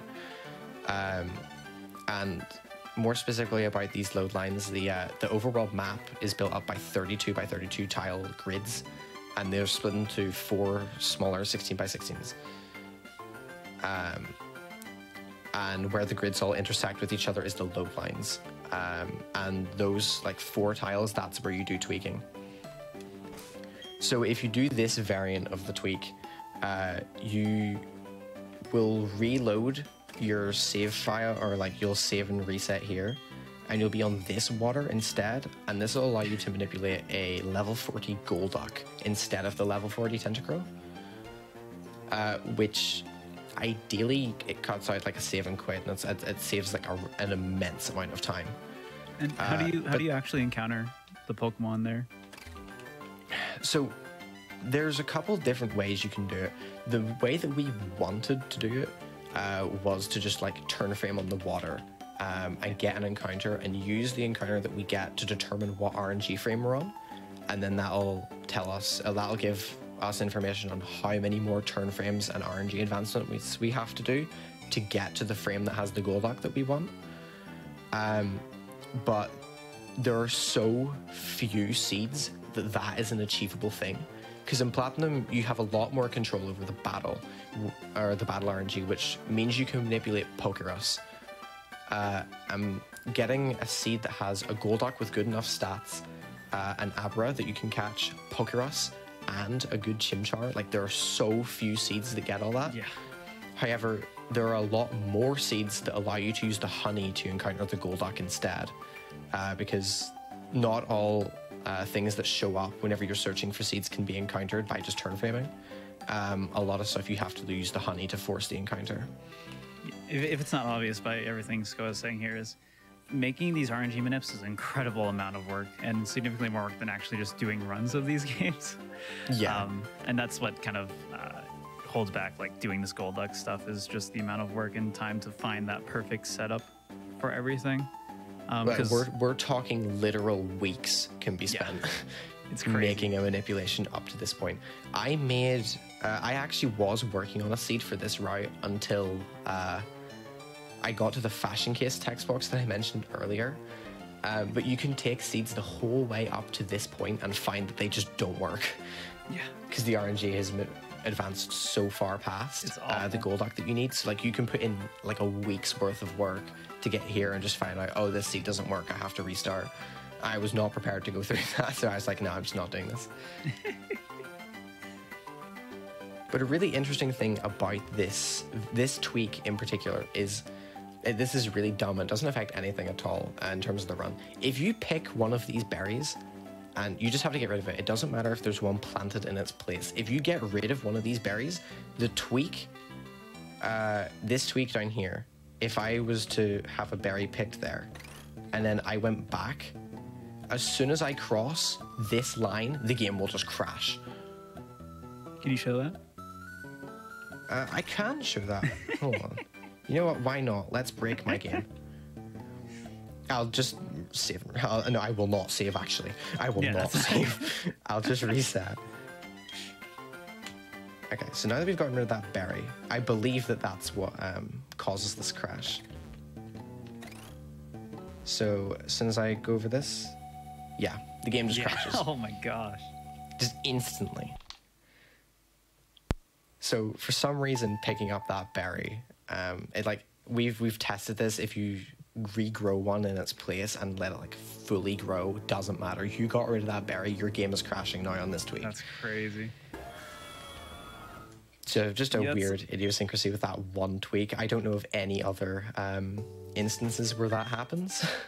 There's a lot of funkiness you have to be aware of with glitches in these games, and it's really easy to crash or lock your game up if you're not careful, and that's a huge factor in routing these glitch runs as well. Yeah, that is why I saved at the start of Cycling Road on Diamond any percent. Like, because I can probably, because you would have saw this tweak, I can probably just like do this or whatever. Like, I can probably just like mess around in the load lines and like crash my game somehow. Yeah. If I really tried hard enough. But the one on Route 215, isn't that one likely to crash? I'll show you one that's very likely to crash. So the next main tweak that you do after all of that is in Selacion Town. This is actually a fairly recently implemented tweak that I'm actually going to save for. Just to answer a question in chat, even if you put the same berry, yeah, your game's going to crash. Doesn't matter at all. So I'm going to show the tweak that we do now and then contrast it with what we used to do. So that's the first tweak in Selacion Town. And you would normally go the whole way up here and collect a rare candy that's on this tile. Like if I pressed A and I hadn't already got it, I would get a rare candy. But then you have to do a tweak in the middle of the void, which is really hard because you don't have like really any visual representation of where you are. It's like a feel thing, you just kind of have to know. Which apparently I do know because I got it first try. But doing that tweak after allows you to then go up to the very top here and then go the whole way down here and allows you to skip this trainer. Oh, wow. If you just refresh the graphics there by going into the bag or the trainer ID or Pokemon or Pokedex, any of those things allow you to refresh the graphics and you can skip this trainer. That trainer can be really annoying for some mains, so it's pretty cool that you can just skip Not that. A problem for Tentacruel, mind you, in Platinum any percent, but it does save like 40 seconds if you manage to do it. Any fight, just even in Plat where the fight's pretty fast, like a one trainer fight still takes like 30 seconds or something, so that's a 2 Pokemon fight. So yeah, 40 seconds is just really nice to save. I should have had a repel, actually. I've just realized that I could have gotten an encounter at any point during that and it would have messed everything up. So I noticed too while you're in the that void quickly. That you didn't have to, like, this is tall grass that you're in over here and you can just like go through it, you don't have to worry about it. Normally so you return to this point later in the run. There's normally like Psyducks blocking here that you have to get like a secret potion from Cynthia to get rid of. You can just tweak past them. Like if they were here, the Psyducks would be like on my right now. You can just go straight past them and get up here, and that allows you to get to Celestic Town way sooner. I'm gonna return back down into Selacion now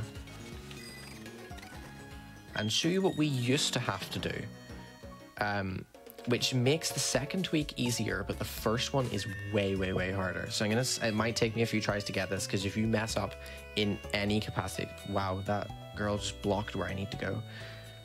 If you mess up in like any capacity, this tweak is gonna crash. So we'll see how long it takes me to get it. Okay, second try. So that version of the tweak, it accomplishes the exact same thing as the one I showed you earlier. It's just you can see everything here. And then obviously that allows you to do that very same tweak I was doing, but except you can see where you're supposed to go. Yeah, this is extremely trippy because those tiles in that map is like actually the route south of the town and it's north now. It's super weird. So that's one of the things I meant by the tweaking like distorts the loads. Wow, okay.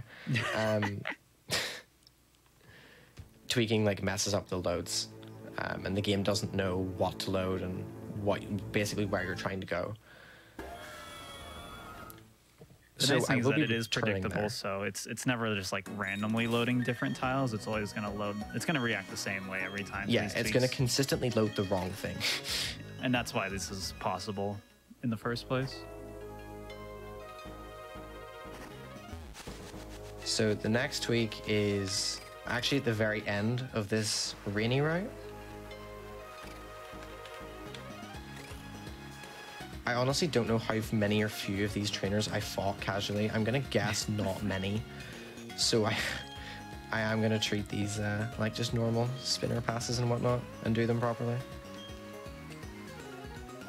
I don't feel like, oh, you know, I might as well. Okay, I was gonna say I don't feel like risking those encounter tiles, but then I went 2 tiles into the grass anyway, so. This tweak is called a cascade tweak, and it has a special property, and I'll explain that in just a second. So I'm gonna showcase the tweak first. I'm gonna wait for this jogger to get out of the way. So yeah, you'll see the game lag a bunch there, and I'm now underground, and that allows me to escape these 2 ace trainers here. Now, important thing to note is if I was to go into this gate right now, if I was to load the Pokedex, go into a battle, get an encounter, anything like that, my game would crash. So, and that's simply because of that tweak pattern. It's called a cascade tweak. So aside from doing normal tweaking things like unloading NPCs, moving the chunks, messing with your Y value to be above ground or below ground or whatever, cascade tweaks also cause underflows in the game, and it puts it into a really, really volatile state where it crashes exceptionally easy. Luckily, saving and quitting, like just saving your game and then resetting, completely fixes everything. Just puts everything back into place and you can continue as normal.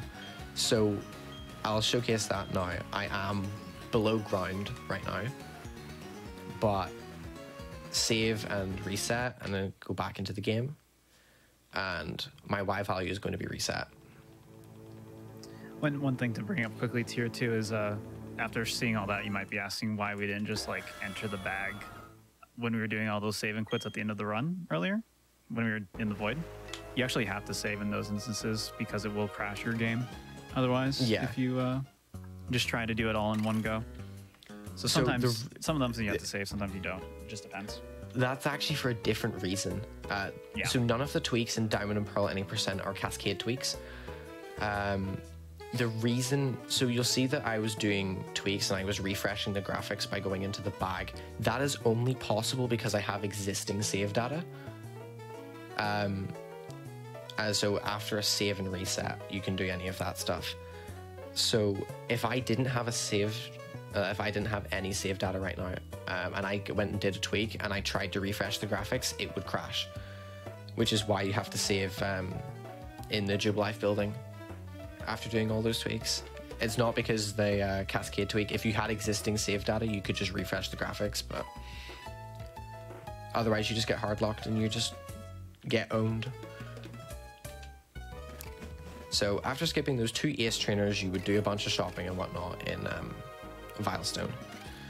And then you would come down here and you will do another cascade tweak, only we're going to combine the cascade tweak with a bunch of other tweaks later. So that's the cascade tweak, put me underground to skip this trainer called Abigail. You have to put on a repel because, as I said, any encounters or whatnot is going to make your game crash. Okay, yeah, that, okay. I probably should have kept that open there to show that my game would have crashed. But getting seen by that trainer, for example, in a speedrun setting, my last save and quit would have been on the rainy route like this. So that's actually a really good example of what can go wrong in a run setting. So I would have had to come back and I would have had to redo that entire shopping segment if I was doing a run. But thankfully I'm not doing a run, so I can just come back. I'll just redo the tweak.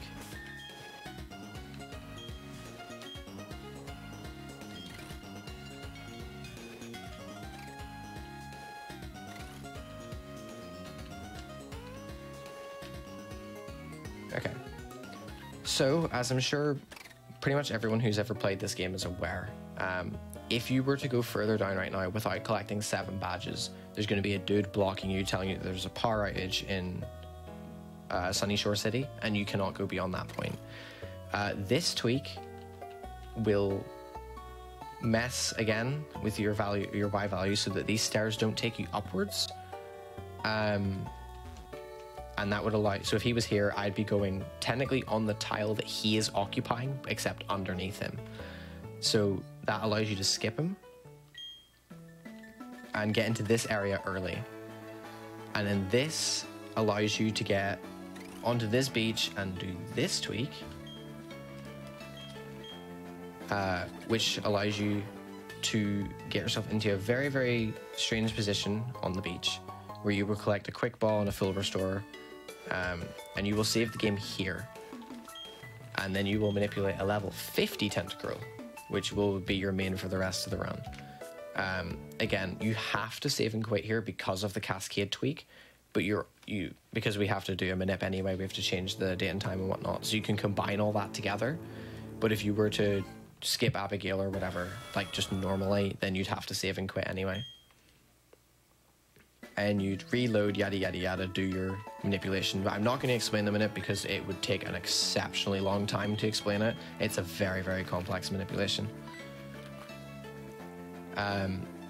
So for the context of just showing all these tweaks, I'm just going to move on to the next one, which is also a different style of tweak. Well, it's the same, you know, I'm still like glitching out the game or whatever. But this is a tweak that I have to get first try. And if I don't get it first try, I actually have to reload the area. So this is what the tweak looks like. And if I go up here, oh, I actually crossed the load line already. Epic, okay. Wall loser. Okay. So that's what the tweak looks like normally. Where everything here, all the NPCs and whatnot have been turned into shadows. And normally there's a rival fight outside the Pastoria gym, and that allows you to just skip that fight completely. See, we're now in the Shadow Realm. That's cool. Yeah, exactly. We're in the Shadow Realm. So if I was to do this and I went, oh no, I messed it up, and then I did it, this will not work at all, despite the fact I did the exact same thing. So that's because this is a tweak that's deloading NPCs. NPCs have two states of being loaded. The first is them being semi-loaded, where they don't have collisions and they're only shadows. That's what you saw before, whenever I was in the Shadow Realm, as Etchy's now dubbed. Whenever they load into their final state, which is, you know, visible, bonkable, you can talk to them and interact with them. Whenever you go into their load zone, however, they will not go back to their semi-unloaded state unless you reload the area. So if you mess up Pastoria tweak like that, you just have to go back into Route 212 and come back in and give it another go. And then if you get it, you can see all the NPCs are now in their semi-unloaded state where they've all disappeared. There are 2 more instances of that, and I am going to show one of them right now, actually. No, this is definitely the fastest way to get here. So that was one of the... That's a really easy method of explaining that that style of tweak, where if you don't do it first try, you have to completely redo it.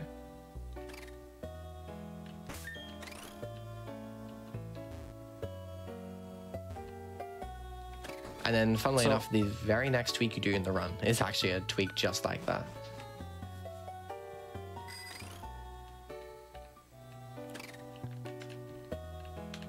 So this tweak here, it messes up with the map here, but normally there are 2 like news reporters here blocking Lake Valor. But doing that tweak would deload them and allow you to get into Lake Valor early to fight Saturn early, which skips a bunch of content in the game. But this is another one where, now that I've gone over this load line before, they would be in their fully loaded state now. Whereas if I did that, the map would still be messed up, but the NPCs would still be standing here and I would not be able to get past them. So if you mess that up, then you just have to go down, reload, and get back into Valor Lakefront, and then redo it.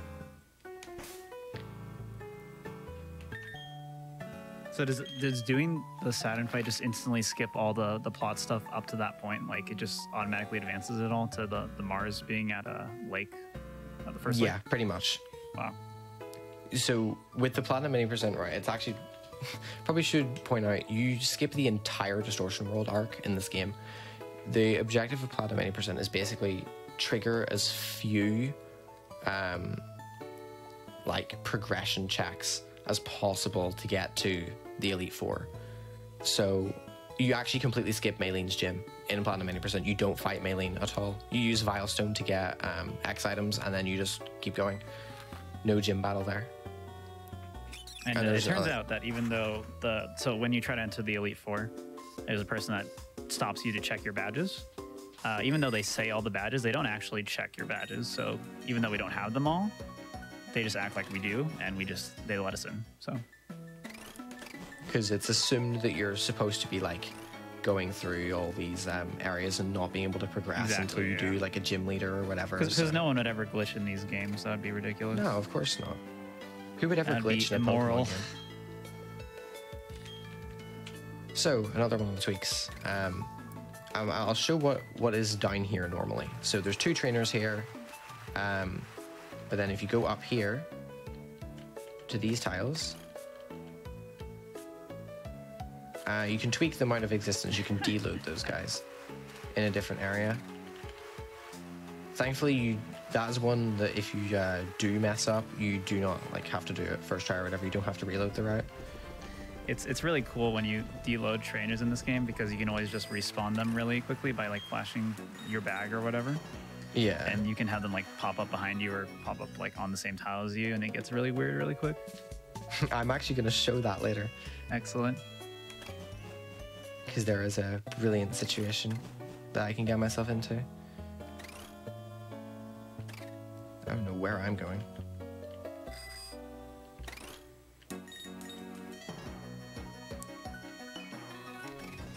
Okay. So we returned to Valor Lakefront after doing the 7th gym. So that tweak below Horror Home that I showed would have been done after literally just after beating Candice. Then you traipse the whole way back here and you redo this tweak because this dude is still going to be standing here because you technically still haven't done the Distortion World arc yet. So that dude is still going to be there telling you there's a power outage. You can get underneath him, same method as last time.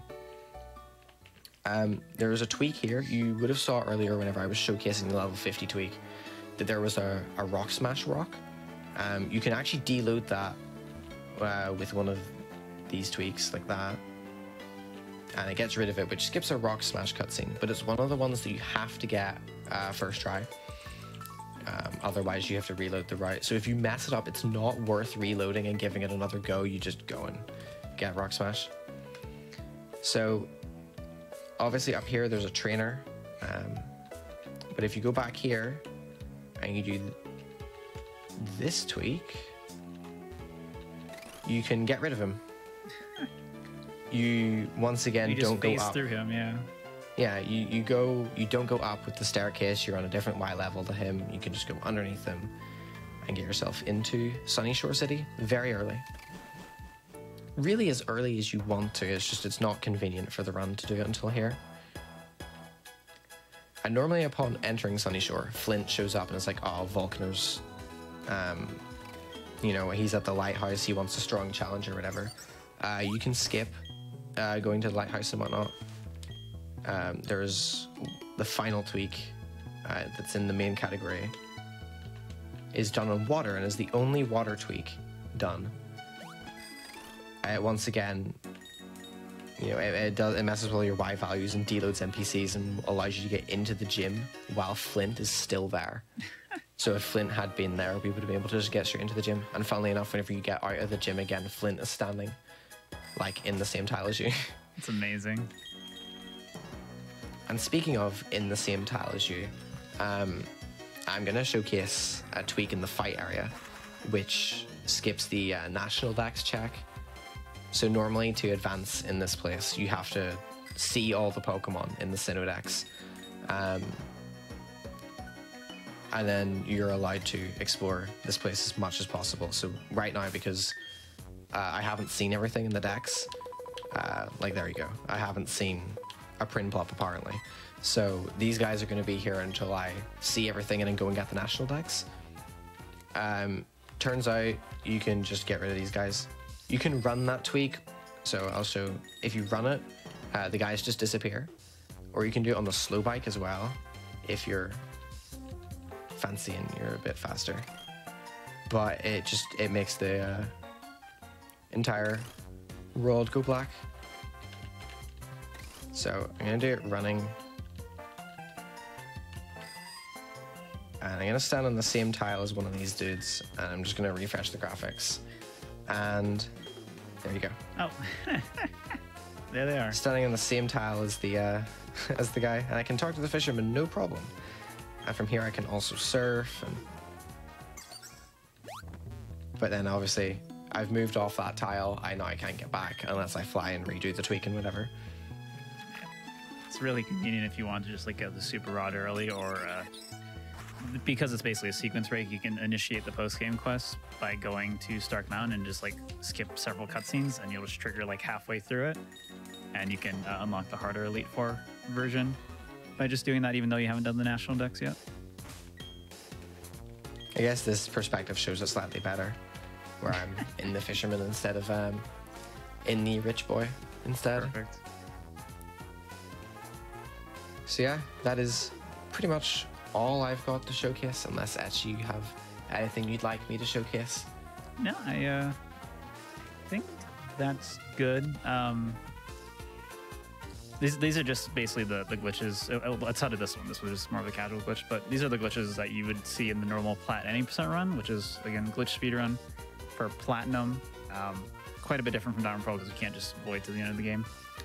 But that's kind of a highlight of what you would see if you watch the run in a short 28 minutes. Because, I mean, the main thing obviously is in Diamond and Pearl you saw running through the void to get to a lot of this stuff. I guess I could actually showcase that the void is patched in this game.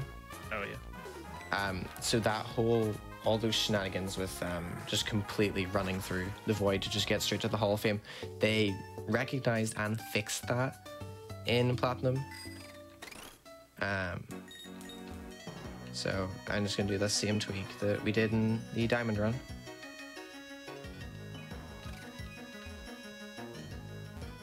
I think that's the right time. Reload. That is really not the right time. Where am I? It's on the right side, Okay. not the left side. Idiot gamer here. Who's this guy? Get him off World the stage. record Hoa. World record holder Skoa Gogo. Oh, I see what I did. Yeah. There you go. But no, I don't need to save. Reflexes, man.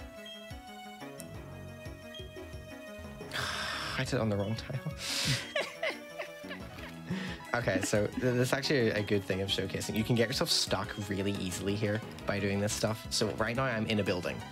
Normally I would enter the building from like above to push me out into the void. If you save on the wrong tile, you cannot fix it.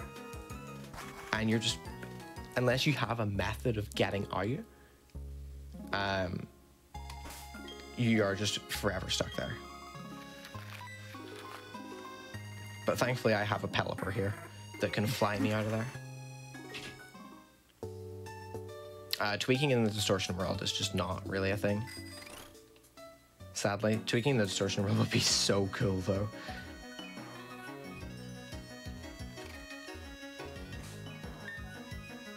Okay, I think that is right. That is right. There's no way that's wrong.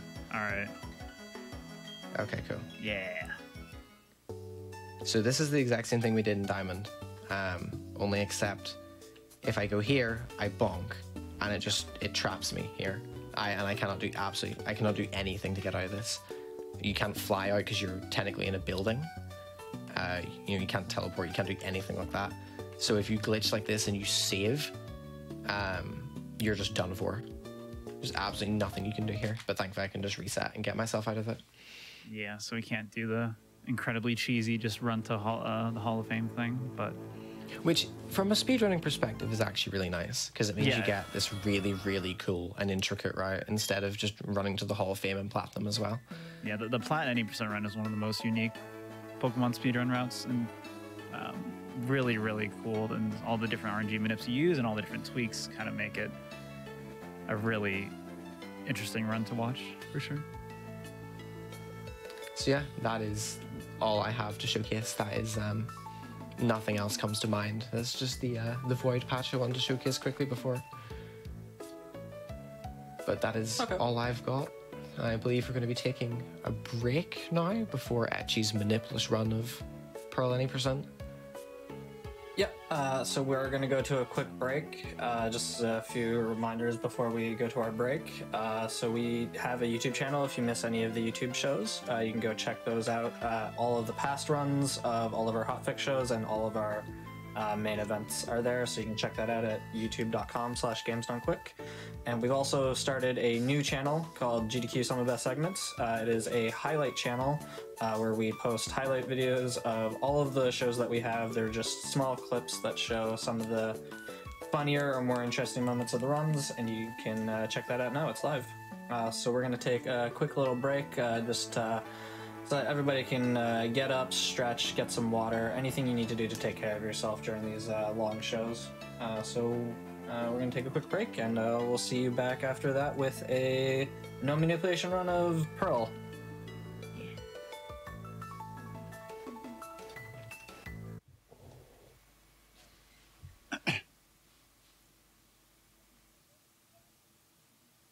We are going to be doing a Pearl any % no manipulation run in a moment. Again, we are celebrating the 13th anniversary of Pokemon Platinum and the 15th anniversary of Pokemon Diamond and Pearl. And also, as we said earlier, the Pokemon community is having a community date coming up. So we're also just kind of promoting that. As a quick reminder, we are starting to switch up some of the times for some of our Hotfix shows. So if there are any shows that you watch weekly and you want to make sure you still catch them, head over to games.quick.com/hotfix for more info on that. And tomorrow, we're going to be having two shows. Starting at 1 p.m. Eastern, we have PB Precipice, where Dangerous TV is going to be showcasing some Super Mario Odyssey with some PB attempts, and then followed by that at 5 p.m. We have the Retro Brando show, and Retro Brando is going to be showing off a variety of the speed games that they run. So yeah, we're going to kick it over to Etchy for Pokemon Pearl. Hello, my name is Etchy, Pokemon speedrunner of various games. I'm joined by Skoagogo. Hello. Hello. And today we're going to be doing some Pearl any % Manipless. So this is a glitch category, trying to beat the game as fast as possible, but not using RNG manipulation. So everything that Skoa talked about for the last 2 hours, just forget all of it, because we're not doing it. Except for the glitch stuff, I guess that is relevant too. But I'm actually going to do it like baby mode, and I'm only going to do one single glitch, because the purpose of me demonstrating this run is to try to convince you, the viewer, who has never tried a Pokemon speedrun, to try this out, because as mentioned, we're actually going to be doing a little community day thing for the anniversary of Diamond and Pearl on September 28th. Basically, throughout the day, we'll be doing a few any % Manipless races, and then also throughout the day, people will just be grinding any % and streaming it. So if you've never done a run before with Pokemon, this is a great way to get into it, because this run is only an hour long. This version of the run has no RNG manipulation, so you can literally just pick up the game, open the notes and play it, and then you're good. This version of the route I'm using is actually a race-friendly route that purposely doesn't take advantage of one part of the game normally, because it would make races extremely unfair and imbalanced if one person got really lucky. And as a result, this is like a very consistent and straightforward route. I will have notes for this published in the coming days. Right now they're very messy, and I literally just routed this 2 days ago. And then hopefully by the 28th, if you're interested, you can join our DS community Discord and join us for the festivities. So the main thing to know here is date and time don't matter, because I'm not doing RNG manipulation. I just set it to nighttime because I think it looks cool. The date does actually kind of matter. I set it to the 1st of January because certain dates have a slightly lower encounter rate. It's just hard-coded into the game. That's not a manip, that's just how the game works. So time is going to start when you see the white frame. As soon as I soft reset, I'll just count it down. So 3, 2, 1, go is what I'm going to do. So 3, 2, 1, go. It's worth pointing out there is no rhyme or reason to these dates that have lower or higher encounter, because there are some that have higher encounter rates as well. There is no rhyme or reason to that. They just exist. Yeah, some of them are like holidays, but some of them are just kind of random. So who knows? And we actually only found out about those pretty recently, like it was like last year, I think. Last year, yeah, because people were digging through some code to find it. But this run, for those who saw Skoa's run, it's actually going to be very similar. We're going to pick Chimchar. We're going to beat the game as fast as possible, and we're going to use the bike to do so. As soon as we get the bike, we will immediately glitch to the end of the game in a very fast and straightforward fashion, unlike the platinum stuff that Skoa was demonstrating. Where it's a lot more long and drawn out. Yeah. However, unlike Skoa's run, I will not be doing any RNG manipulation. That means I have no control over my starter's stats, so I could get a really bad Chimchar, like horrible attack or horrible speed or horrible special attack. I could also get a ton of random encounters instead of the 0 that Skoa got. And on top of all that, I have no control over the type of hidden power I will get, which is why I'm not even going to bother getting it. This is specifically a no hidden power route that's supposed to be friendly for race environments. I'm actually very, very interested to see the EXP route, because you know a lot of things are going to be different. Whereas with Manip, you can just storm through and fight as few optionals as possible. But I'm interested to see the experience route that you've changed, because I know that you changed it from what I saw previously. Yeah, it's actually really interesting because this run is actually extremely similar to the Manip run, except for the Roark split. Everything else is basically the same, except some fights kind of go a little bit slower or faster depending on your stats. And the reason why Roark is different is because we will not have grass hidden power or any helpful hidden power, and we can't guarantee that in a Manipula setting. So if I just get like hidden power flying, it's just completely useless, and I just wasted 40 seconds like getting it and teaching it and testing it to figure out what type it is. So in order to beat Roark, I actually have to evolve early to Monferno, where I become fighting type and get Mach Punch, and I can use that to actually win the fight. So in order to actually become Monferno, I have to fight a lot of extra trainers. And the route I take in order to hit that level kind of depends on my HP situation at certain times. But it's not super complicated, and it also kind of depends on your stats and how things shake out. What are the bets? How bad are the stats going to be? Or how good are they going to be? It's really funny. So I did 2 runs this morning, and I finished them. My PB for that is a 107 for this category that I got this morning, and that is 8 minutes slower than my Manipped PB. And again, that's just because hidden power grass literally saves like 5 minutes. The rest of the run, I only lose like two-ish minutes on, from like the extra encounters or having slightly worse stats. But my 2 Chimchars I got this morning were actually incredibly good. I got 2 naive you know what that Chimchars. Means. And I'm sure I'm going to get the worst Chimchar of all time right now. Yeah, that's exactly what's going to happen. You've used all your good luck. Yeah, the other thing too is I'm going to save on like a lot more places. Skoa didn't save at all. Part of that in early game you can't really save because you're going to lose Manip. But if I save, I don't have to worry about losing Manip if I die. I just restart and keep going. So I'm actually going to save probably like 10 times in this run. But this is the incredible thing about doing this with no Manip. If you don't want to learn anything, you can literally pick up your DS, put in the game, and do this, regardless of the stats you get. And so for the longest time, Manipless speedrunning, especially in Gen 4, was very unpopular and no one did it. Obviously, like years and years ago, before we learned about RNG manipulation, people had to do runs without Manip. But once people learned it, they just never kind of went back to it. It's kind of just was like a really niche thing. And then really recently, Heart Gold, Soul Silver, Manipless really took off thanks to the game actually being incredibly friendly for Manipless speedruns, because basically as soon as you beat the 4th gym leader, you can get a level 50 Magikarp that makes the run very consistent and safe. And as a result, it's became almost, I think it's actually still more popular than the normal glitchless 90% run It right is. now. Yeah. It's a lot more popular. It's really cool. And it actually drew a lot of people into Pokemon speedrunning for the first time, because for the longest time, RNG manip has always kind of been like a barrier for people, because it's a lot to learn. A lot before, like recently too, a lot of it was very poorly documented and not really kind of publicly available. You can't just like read a document and learn everything. It was always like you have to ask around and talk to the right people to get information. And Manipless just doesn't have that problem. You just have to read notes, open the game, and play. Platinum Manipless also fairly popular. After Heart Gold Soul Silver, people were looking into that more. It's not as consistent and as, I guess, like, you can't always run every single thing you get like you can with Heart Gold Soul Silver. But it's still there is some degree of having to run. reset over stats and stuff. Yeah, yeah. This version of the run for the Manipless 90% here, I specifically can take any Chimchar.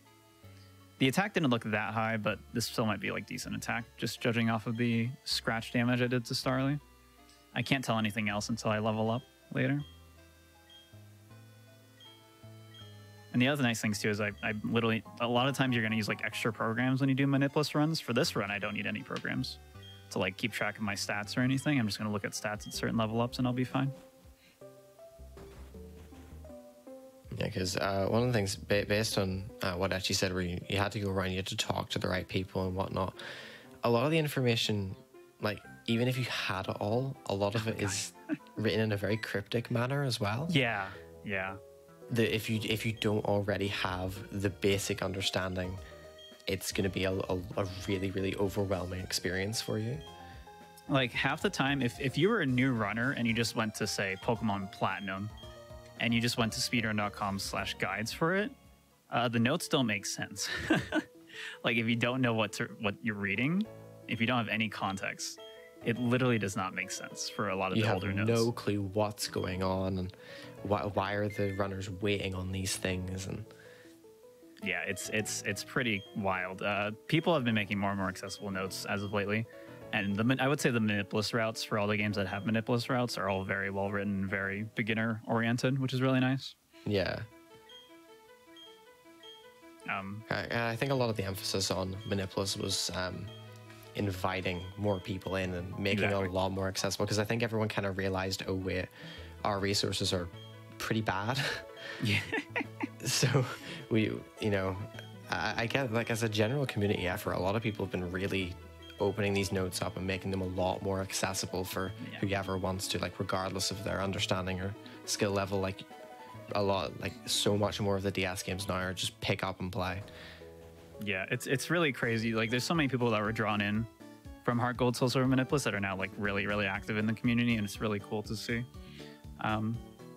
That's also why I made an RNG Manip tutorial a couple days ago, because I was like, this info just needs to be out somewhere, just like available to understand and have someone instead explain of in it to like you. 4 people's brains. Exactly, yeah. Like, I wouldn't have. So I learned Platinum glitchless first a year ago, and I learned it by literally just asking. Hold on, 8, 2. Very safe shopping, because one Dude, Manipless. that's way smarter shopping than what I did. It's like I play safer for some reason. Interesting. No one plays safer than me. I forgot what I was saying. What was I saying? You had to ask a specific person. Yeah. To So learn I Platinum. literally just had to ask someone to guide me through everything I needed to know, because the notes just made zero sense to me. I had no idea what I was doing. So I recorded a video to try to do like that same process, but in a recorded form. So it wouldn't be just like one person to, you wouldn't have to like talk to someone to get that info, I guess. But again, now with Manipless runs, you too can be suffering from RNG pain without having to suffer from RNG manipulation pain. No, I was literally the exact same whenever I joined PSR in like very, very late 2017. Mm-hmm. Like, I went to someone, I was like, yo, what am I doing? Yeah. And it's crazy too, because like this isn't really a problem in all the other gens of Pokemon. Gen 5 kind of, Gen 3 kind of, but I think it's worse with this gen. Because Gen 5 is bad, but because you have to make your own RNG manipulation, it's like a little bit easier to have someone explain it to you, I guess. So, and as you figure it out on your own, it's kind of better for you to understand how everything works. And then Gen 3, there's some RNG minute, but it's very straightforward generally in comparison, outside of like Emerald, one specific Emerald minute. It's just with Gen 4 because there's so much you can do with it, and so much of it is so specific. And, you know, whenever the information isn't out there, you just look and it's just like, oh, they're just getting like exceptionally lucky or whatever. But it's like, no, there's so much more going on. Yeah, yeah. It's really easy to just watch the run and be like, oh, just do this, this, this, and that's it. But it's really funky. And there's a lot of weird things in the background you need to be aware of. So right now this is just a catch tutorial again, because this is an ancient speedrun where we are just gonna glitch to the end of the game. I actually don't need to catch any Pokemon, so this is all for naught. I'm sorry for my rival for wasting time here, but it must be done.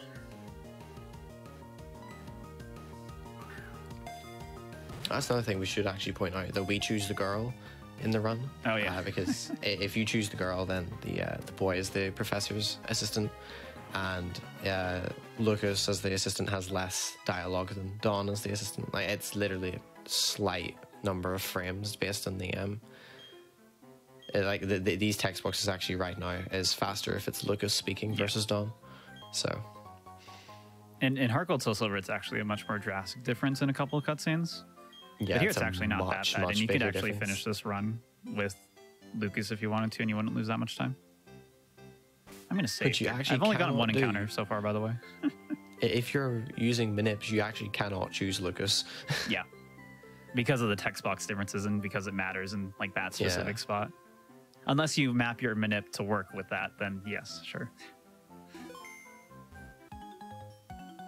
So yeah, here's the boss fight. Literally. Horrifying Starly, and it turns out this fight's actually worse if you have unlucky bad defense, because quick attack will do 6 damage to you with a 7 damage high roll versus 4 damage, so that's fun. Let's hope we don't have bad defense this time. Please have good defense. Yeah, like I basically just need above average defense, or like slightly average defense. Okay, that's 6 damage. That might have just, was that quick attack? Nah, it was tackle.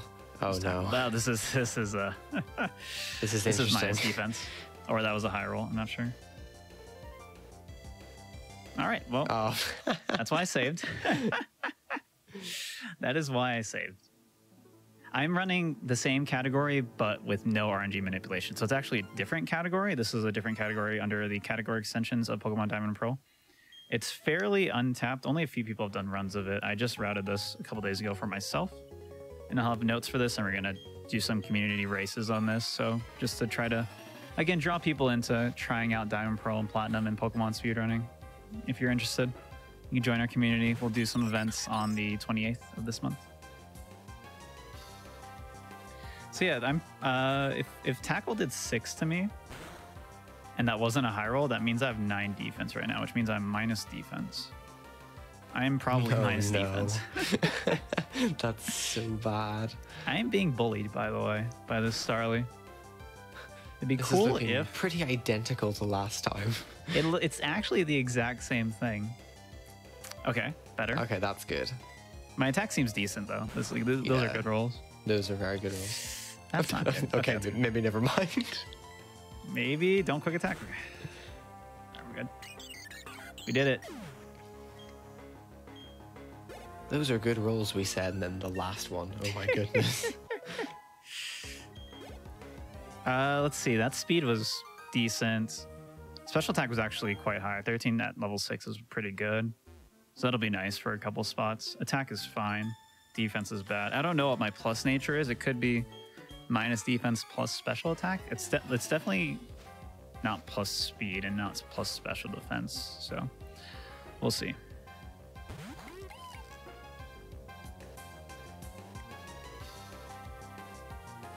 This fight, very similar. I basically I'm just going to spam Scratch. But once I hit level 7, I get Ember, which is a very useful and powerful move. And hopefully I can get into Blaze. Do you want to explain Blaze? So basically all of the starters in all of the Pokemon games, wow, that is way too close to dying there. All of the starters in all the games have an ability. It's either Overgrow for grass types, Blaze for the fire types, or Torrent for the water types. Where if they are at 1/3 HP or below, then the moves of that type, so like for the fire types, they're Blaze. So all their fire type moves get a 50% damage boost, which helps in a few places. It'll probably help a bit less here in Manipulus. It provides a lot of bonuses in Manipped, but because it like makes some ranges possible and makes something slightly more favorable to die. It'll probably do slightly less here, but it's still really, really good to get the bonus damage on all of these fights. Just gonna do this now because I'm a coward. This is not something you can do in Manipped, because if you menu during this part in Manipped, you would drop Manipped completely. It is relatively safe to potion in this fight because you could just get Leer and then it just doesn't do any damage to you, but I'm going to actually want all this HP because Abras are scary. Also, on the topic of Blaze, Blaze can actually impact the trainer route I take to get to Monferno before Rourke. It depends. That's a good burn. Oh, yes. That's so good. If I have bad special attack, then I need Blaze in order to take a better fight. Otherwise, oh, what? What are these rolls? Yeah, I know, but see, there you go. There's the burn. It's crazy. Clutch burn, though.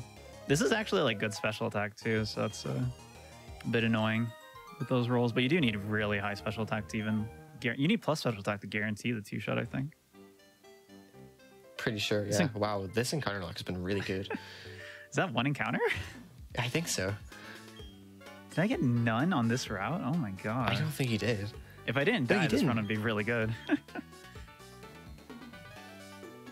Although I bet if I died, or if I didn't die, I would have gotten like 3 encounters, so it evens out.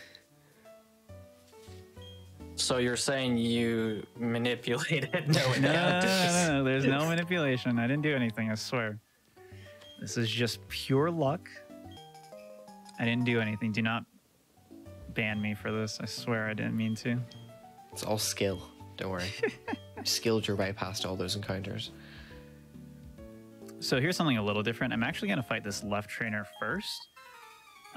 Normally in the Manip route, you would fight the right trainer and then the left trainer, and then the left trainer will give you hidden power. Because I'm not going to be getting hidden power at all, and I don't even want it, if I fight the left trainer then the right trainer, I don't get it, and I skip that dialogue completely.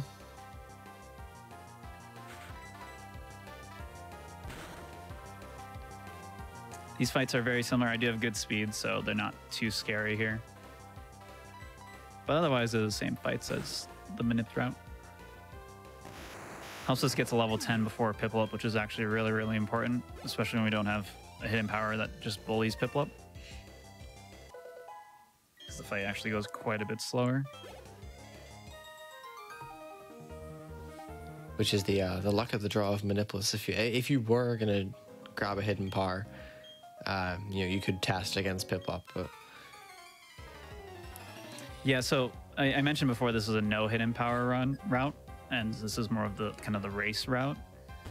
Ultimately, what you do is just reset for like grass hidden power, or at least a hidden power that beats Rourke. Which there's a decent amount of types that can beat Rock, but you also need decent power on the hidden power because the power is variable. And it makes the run like not very fun. Yeah, and there's like no, especially this early on, there's no way to determine your exact IVs because hidden powers type and damage is based on the IVs of your Pokemon, and there's no way to determine them at such a low level. Yeah. So it's just complete luck of the draw, really. Yeah, so the only thing you could do would be test it out against Rival, which is, the 20-minute mark, and that's pretty brutal to grind out. Just for like a decent hidden power. Yeah. Because it might not work against water, but it still might be good against rock. Yeah, you can usually guess, but you can have like a list of possible hidden powers, but you won't know exactly all the time. So yeah, the run right now is still very normal, even though I didn't teach hidden power or grab hidden power. It is going to start deviating as soon as I start this rival fight, though.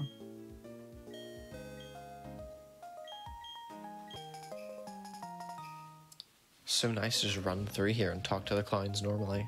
Yeah, no, I don't have to like do very specific movement or anything. I just kind of chill.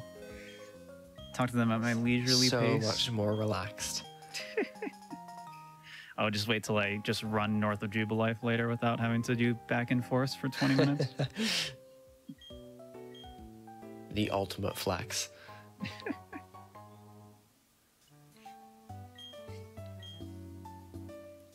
Can you use that Pokemon watch, actually? Yeah, and so now we have the Poketch, and my name is Etchy, so it's named after me. It's pretty cool of them. I should have saved for this fight. Surely I won't die, though. No, of course not. Just don't lose.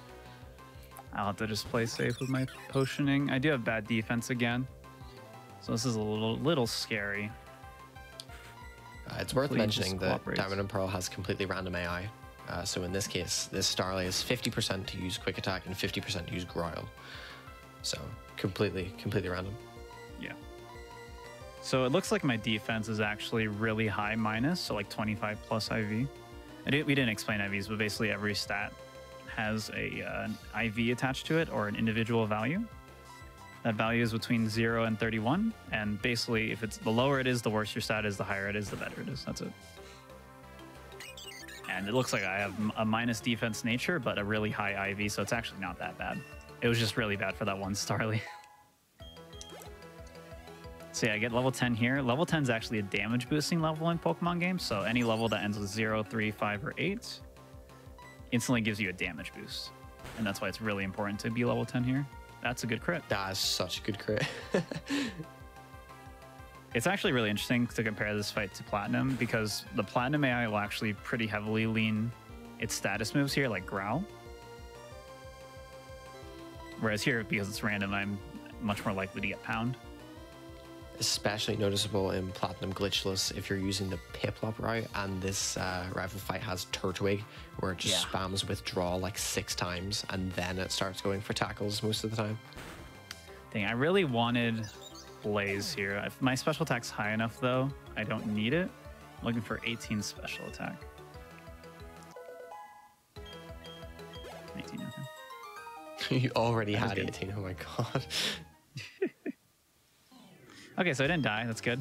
And because I have 19 special attack, I can do the safer/faster trainer EXP route, which starts right now. Again, I need to hit Monferno before Roark, otherwise I am going to not be able to win the fight because I do not have hidden power grass like the Manip route does.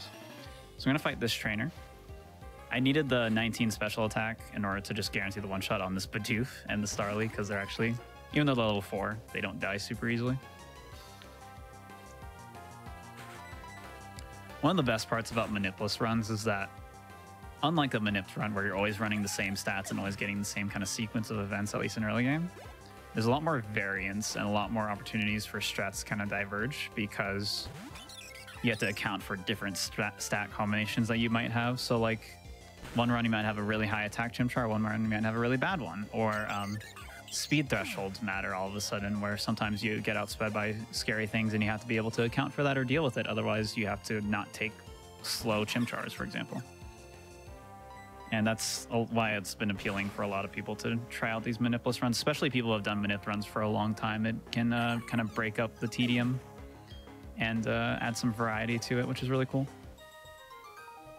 Which is a good point. I'm actually a perfect example of that. Despite doing PSR since late 2017, I have completed 1 Manipless run in my life. Wow. What was it? Heart Gold to Silver Manipless. Oh, I did sense, 1 yeah. race at like the start of the year, and that's the only Manipless run I've ever done. Nice.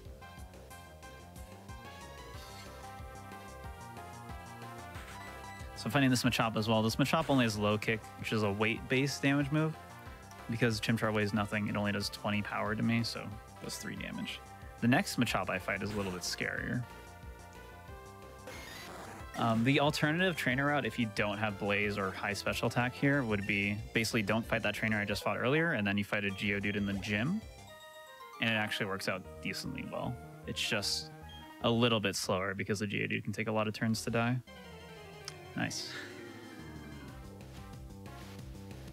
Almost your made it out. second encounter. I know, it took long enough, but we got it. And again, because this is Manipulus, I have no control over these encounters. They're just going to happen when they happen.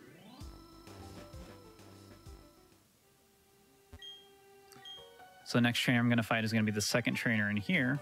Because again, I have to fight a lot of trainers just to become Monferno. This is the other reason why Monferno is pretty good for this, outside of just types. Monferno, or Chimchar actually evolves into Monferno earlier than the other starters do, into their second forms. So like Prinplup evolves at level 16, or Piplup evolves into Prinplup at level 16. And then Turtwig is level 17, I believe, which is really unfair.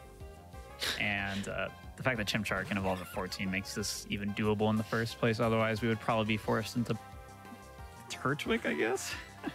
It's even more unfair because Turtwig is clearly the best of the three. Of course, of course. This trainer just has a Badoo that's really easy to kill, and then it also has a Psyduck. We are currently on a Badoo killing spree, by the way. There's a lot of them that we fight here. This one just dies 2 scratches, which is really convenient. And it also doesn't hurt that hard, so you don't really have to worry about anything here. Or a single scratch if you crit. Oh, wow. That works too.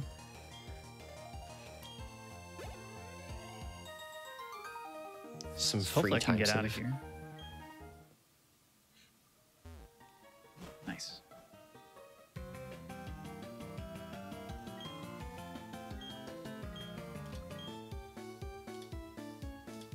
All this extra EXP actually will be kind of nice later.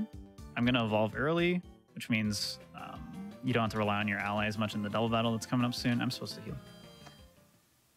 With this specific route, I actually do have to center at some point because I use so many embers that I'm going to run out because I fight all these extra trainers. An alternative to this would be teaching Rock Smash and then using Rock Smash for one of the optionals I'm going to fight later. I'm going to actually delay Rock Smash, and the reason for that is because right now, if I get screeched by Onyx on Roark, the odds of me losing are extremely high. And because this is like a race-friendly type route, I kind of routed around that. So I keep taunts for Roark, otherwise we would lose very often. My encounter luck is insane right now. Yeah, this It's is been insane all ridiculous. day. This is ridiculous, yeah. Are you sure you're not doing Manips? I swear. You just this throw matchup's it a in little the bit counter scarier. every now and then just to throw us off. This Machop has Rock Smash instead of Low Kick, and Rock Smash does twice as much damage. But we're at full HP, so we're very safe here.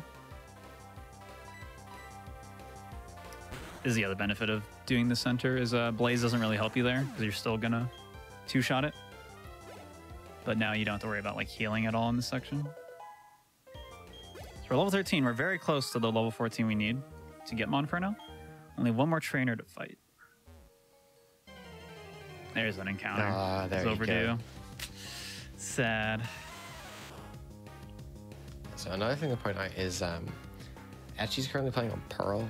Earlier I was playing on Diamond. For the purposes of the glitched route, there is no difference between the two. You can do this on either of the two. In the glitchless category, there is like a 13 frame difference between the two. Yeah. Ideally, like the routes don't differ much. Yeah, it's pretty funny. They don't differ in like route in any way. It's just like extra text and longer animation cry from the box legendary. That's the only difference. See, I'm going to delay teaching Rock Smash until after Roark because I would greatly prefer to keep Taunt here. I'm also going to be a weenie and get this Super Potion for free. It's a little bit more necessary for Manipulus if you're trying to play super safe. It is very slow to grab it, but I did not know that existed. this is a go-to weenie strat for a lot of very unreliable alt mains that I've routed because it exists in Plat too. It's a very good strat for not dying, it turns out. Well, So we're gonna fight guys, this get your trainer. notebooks out. That one's going on the test. So this trainer has a Geodude and Onyx, and you might be saying, like, what am I going to use to hit that if I don't Rock Smash? Turns out Ember actually does a lot of damage. Not so much against Geodude, but actually a lot against Onyx, because Onyx has really low special defense. And it does enough damage against Geodude that it's worth it. Additionally, even if I had Rock Smash, both the Geodude and the Onyx have Harden, and they could just undo the defense drops. Nice burn. That's actually a really good burn. I think I two-shot now. Yeah, you definitely two-shot. Oh. Maybe not. Oh, you're going to prove me wrong, game, just for saying that, aren't you? Is this really going to happen? Oh, Okay. nah. You're lucky this time. Only this time. Yeah. So you can see how much damage now. But the scary thing here is that Onyx has Rock Throw, and Rock Throw is currently super effective against me. Did a lot of damage. I'm only dead to high roll here, though. So hopefully it just cooperates. I'm not quite in Blaze, but Blaze will not matter. Please don't Rock Throw again. Good. Now, Rorik's Onyx also has Rock Throw, however, I'll be fighting type by then, so it's actually just neutral effective and it doesn't do anything to us. There's like Onyx has pretty bad attack, so it does shockingly little there. And now we are finally in Monferno again, much earlier than the normal glitched route does, the manipulation route does in terms of like sequence of fights. And once I get past Rourke, the run's actually extremely similar to the manip route. Outside of buying repels, basically. Which a lot of manip runs have to do anyway, if you don't get manip the whole way through. Oh, I'm going to teach over scratch. Oh, there was the some annoying thing? manipped muscle memory kicking in there. Yeah, you normally teach over Mach Punch, and this is going to throw me off later, so because I do this, Mach Punch and Rock Smash are going to be in inverted spots compared to where they are in the manip route, so I'm probably going to mess up at some point. Usually doesn't matter, but it's okay. I'm going to save here as well. This fight's generally pretty safe, especially because I have the Super Potion. But just in case. This fight is, again, random AI on the gym leaders, even though they're a gym leader, because this is Diamond and Pearl. If this was Platinum, so if this was Platinum and Cranidos could kill me with a headbutt, it would always go for the headbutt. In this game, it just is going to be a 1 in 3 chance to use headbutt at any point in time. Because I am Monferno, it does quite a bit less damage than it would if I was doing the normal route where you're a Chimchar here. And I also had to spend a couple extra turns on the Onyx in order to kill it, because the Onyx does have really high defense. Nice crit. Oh my goodness. I probably should have potioned there? I'm not sure. Nah. My defense isn't that high, which is a little scary. I'm probably going to have to super on Onyx, it looks like. But yeah, here's where I'm going to use Taunt, because I really don't want to get Screech here, because then Cranidos Headbutt is much more likely to end my career. If I'm already at -2 defense. Unlucky. Now, if I don't do enough damage here, I actually have to double leer, which is unfortunate. Yeah, I have to double leer. So I'm going to potion that, actually. And then I'm going to leer twice, and then I can punch it again.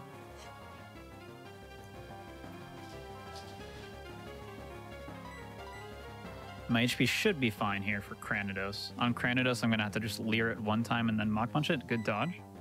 And then it'll die immediately. Good HP. That taunt lasted a long time as well. Taunt lasts a variable amount of turns. So you have to reapply it whenever it runs out if you're trying to be mega safe.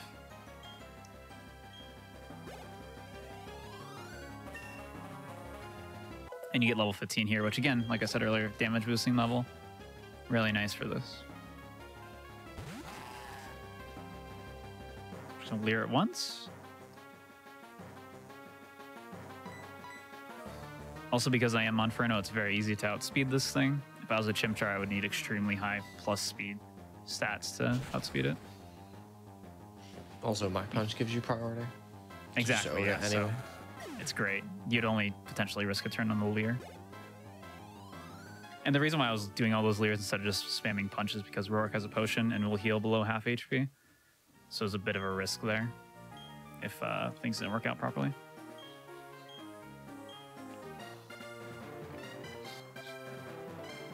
Was that only 3 encounters? I think so. Because there's only one in the mine, right? Yeah. Yeah, one in the mine. Then one on Route 203 and one on Pass. Yeah. And, That's crazy. wow. Of course, that happens on the run where I die. Of course. Of course. Could have been PB. Nah, you wouldn't have had it any other way, actually. Come on. I got to show how dangerous this route is, even though it's really not. Actually, yeah, the dying was bad. I want to persuade people to try this and not dissuade them. I swear this route's not scary. But you're showing that even if you die, you can still continue. Still complete runs. Easy. Fair? Yeah. Yeah. Exactly. Oh, one thing that's kind of interesting to point out is that what do you do in this situation instead of this when you're doing plat any %? Oh yeah, in platinum any %, you do not do any of this like at all. Nice save. I'm not normally there. So in platinum any %, you catch an Abra before going into Orberg Pass just after the rival fight outside Jubilife City, and in your war point, you set it in Jubilife whenever you're there before you go to the trainer school, and you just teleport back after. It would save a lot more time in Platinum than it does in this game. It wouldn't save anywhere near as much here, because in Platinum there's the cutscene with Looker whenever you return to Jubilife. Yeah. Which Looker does not exist in this game. Yeah, Looker just has not been invented yet, which is great for us. So we didn't really talk about this too much, but for those curious, the Diamond and Platinum glitchless 90% times are actually really close to each other, only a couple minutes. Diamond Pearl's a little bit slower. And part of that is because there's no distortion world in these games, and the other part of that is that even though the battle is slower, there's just less cutscenes in general. So even though the battles are painfully slow, this game's actually not that much slower than Platinum, which is pretty cool. So look at the sick background from playing at nighttime. It's great. Yeah, it's actually really cool that despite the games, and especially whenever Platinum used to use Piplup, that the routes were so vastly different, but yet they were still so close. Yeah. Like there was a time period where they were both in the 3-hour, 44-minute range. Mm-hmm. It's changed a bit over the years, but like that's a ridiculously. Yeah, and there's just such different games, and the routes for them are so different as a result. It's really cool to see. But level 16 early is pretty wild, so I'm gonna not teach Fury Swipes. Don't need it. And again, normally you're not even Monferno here, so. Yeah, you normally get Monferno off of this fight, so you normally have your cutscene here to evolve. And normally you actually have to rely on Turtwig to actually tackle there, otherwise you lose a turn. But because I'm Monferno, I just one-shot everything, so it doesn't matter. The only exception to that is if you're in Blaze, in which case you one-shot Zubat even from full. But in most situations, you're going to be relying on Turtwig going for tackle.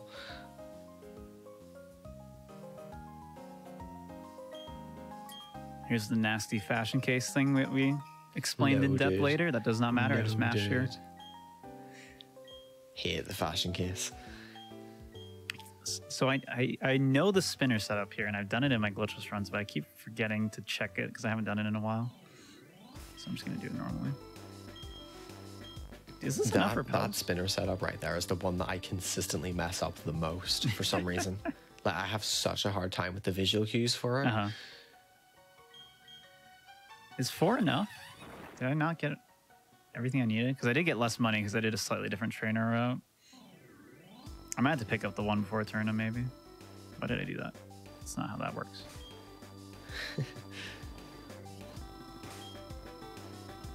And again, for how I'm passing these spinners, to kind of give the brief summary, basically we know that these spinners will have a chance to spin at every certain frames, basically on a cycle. And by doing specific movement that lines up with those cycles, so like turning 2 times or walking forward 1 tile, I can line myself up with that cycle, and if they didn't turn, and I can test this by flashing the menu, if they didn't turn, then I can just go, and that's it. It's that's the short explanation of it. In older gen speedruns, you could just like open the bag and freeze spinners. Does not work in this game. They fixed that, unfortunately. It's really unfortunate that they fixed that. Yeah, it's crazy too because Diamond, Pearl, Platinum have a crazy amount of spinners in this game. So I also spinner is just a trainer that spins that is optional. In fact, Platinum has like twice as many spinners as Heart Gold, Soul Silver, I believe, or around twice as many. It's crazy. Yeah, Heart Gold, Soul Silver doesn't have that many. Yeah. Unfortunately, in the 90% run, you only pass a couple, so it's actually not even that bad if you fought all the spinners in this game. You'd only add like a couple minutes to your run. But yeah, there's only 4 spinners in Diamond 80%. But in the full run, there's a lot. So there's like 22 or something, isn't there? Super fun.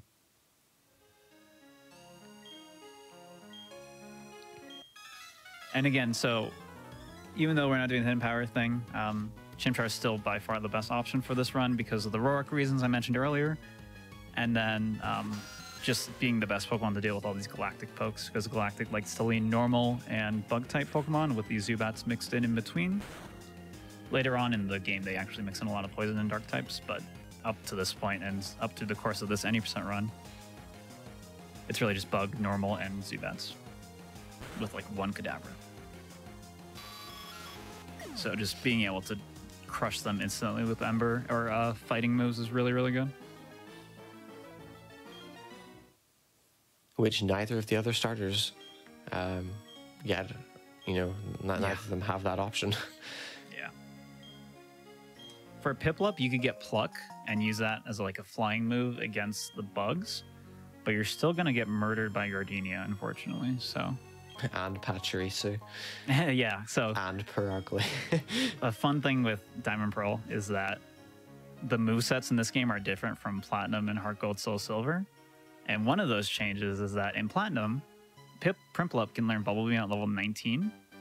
In this game, Prinplup does not learn Bubble Beam until level 24. So you're forced to use Bubble, which is a horrible move, until level 24 for your water move.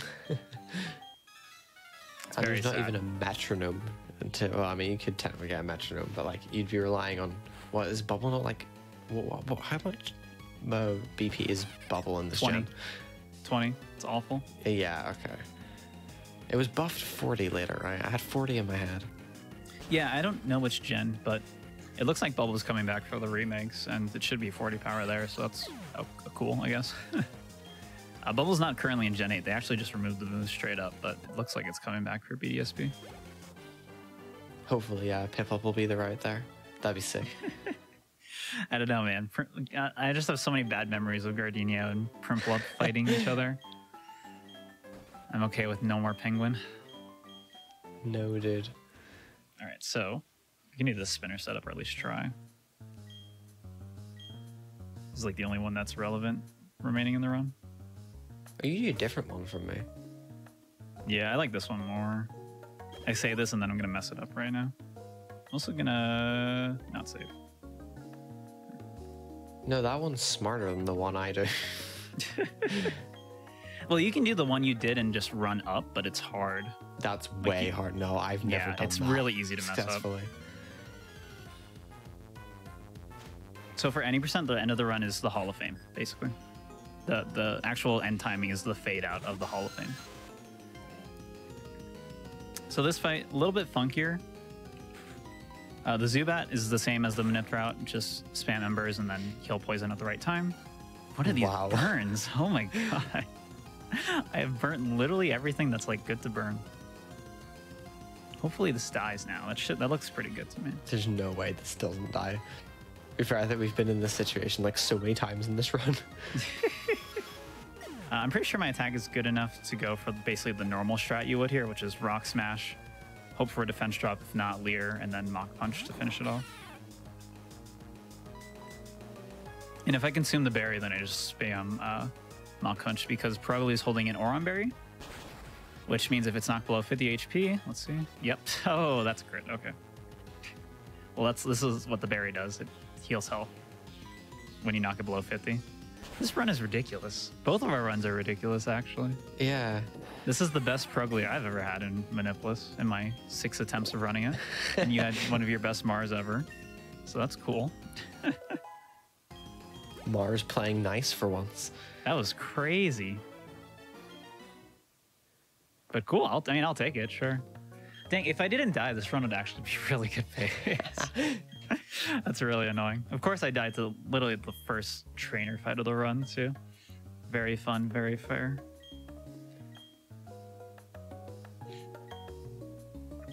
This chamber is actually just like perfectly fine for the run, too. Nothing's really wrong with it. Its offensive stats are good enough. Its speed is great.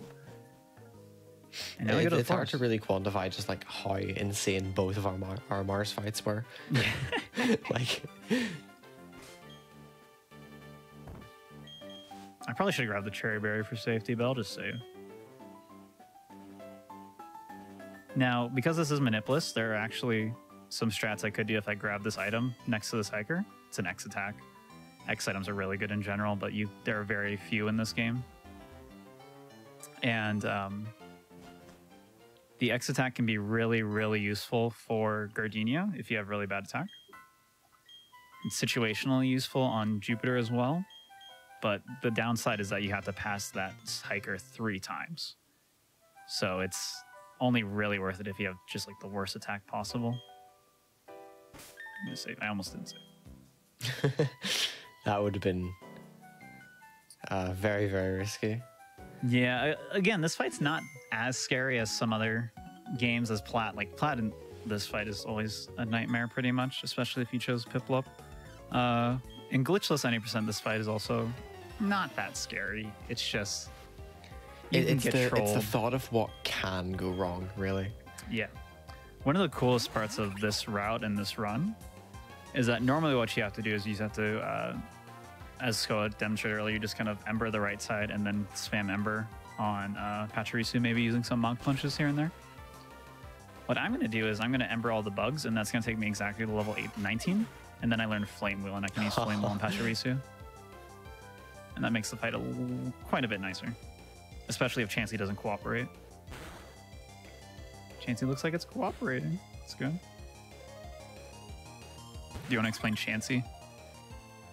So, Chansey is a very, very strange and annoying Pokemon in that it's whenever it's a full HP, the only thing it's ever going to be using is Egg Bomb, which has a 75% hit chance, which basically means it's going to miss every single time it ever tries. And the perfect example, Chansey wasn't at full HP. That then allows it the opportunity to use Soft Boiled instead. Also, it has Refresh, so if it ever gets paralyzed, it can use that instead. So basically, Softball is incredibly slow in this game, if you didn't notice. Yeah, so Soft-Boiled and Refresh, like, it's just everything is really bad. Really, ideally, you keep getting hit by Pachirisu, and you just don't get paralyzed, or Pachirisu just uses Bite or something. Yeah, Quick Attack is really good from Patchy if you get that. Unfortunately, I got Charmed. So I have to actually use Ember. Patchy cannot use Quick Attack unless you are in range to die to it, though. Oh, really? Yeah, oh, yeah. It will only ever even try if you are in range to die to it. Yeah, the AI for double battles, stop charming me, is slightly more intelligent. It's not intelligent, really. It's not like Plat intelligent or Heart Gold Soul Silver, but it is more intelligent than any other trainer in the game, than like any single battle. The double battles will generally lean towards moves that do more damage to you, but not always. So good example would be if Etchi was at really, really low HP there. Pachirisu would then have the... it's then allowed to use Quick Attack. So at the HP that Etchi was at, and that Chansey was at for that matter, Quick Attack was never ever going to be seen there. But as soon as it is able to kill, it will then have the possibility of using it. So then it has to go through the random check of like the random move, and then it will hit Monferno or Chansey. So like you can still go in at like 1 HP and still win that fight if you just get like insane RNG. Exactly, yeah. So it's a very common strat to go into that fight with high Blaze HP. So just taking a little bit of risk there, but the Blaze lets you kill Pachirisu first and potentially save a lot of time. Because I have Flame... Oh, I almost got the God fight. No, dude. No. You were so close to getting it. You just needed a crit. I got the crit, but it didn't kill. Very sad. Because I have Flame Wheel here, I can one-shot them, which is really nice. But because Chansey hit on that one, I just use Ember because it's less text. Unfortunate, I didn't get the kill. Almost. the insane run almost had the perfect cap off there. That would have been so good. That would have been so poetic. A fun little thing here is if you notice, my game is literally like stopping for a couple frames sometimes in this grass. That's because the game's trying to give me an encounter, but I have a rappel up and the game lags a little bit in the forest or any like area where you have a partner like Cheryl. So that's just because I have the rappel up, basically. In a manip run, if you had manip there, you just wouldn't see that holding, that lag at all. Which comes with its own set of problems, manipping through Eternal Forest in this game. Yeah. So this gym, basically exactly the same until we get to Gardenia as the manip route. Because you can have really bad attack, Gardenia can pose a lot of problems, and there's a lot more opportunity for Turtwig to troll you, because the odds of one-shotting Turtwig are not that good unless you have really high attack. But fortunately, we also have Ember, so we can deal with Reflect with Embers, and it's not too bad. So for reference, even with the manipped Monferno, the Turtwig against Gardenia is still 15 and 16 to die. So even with your good manipped poke, it's still not guaranteed to die. So yeah.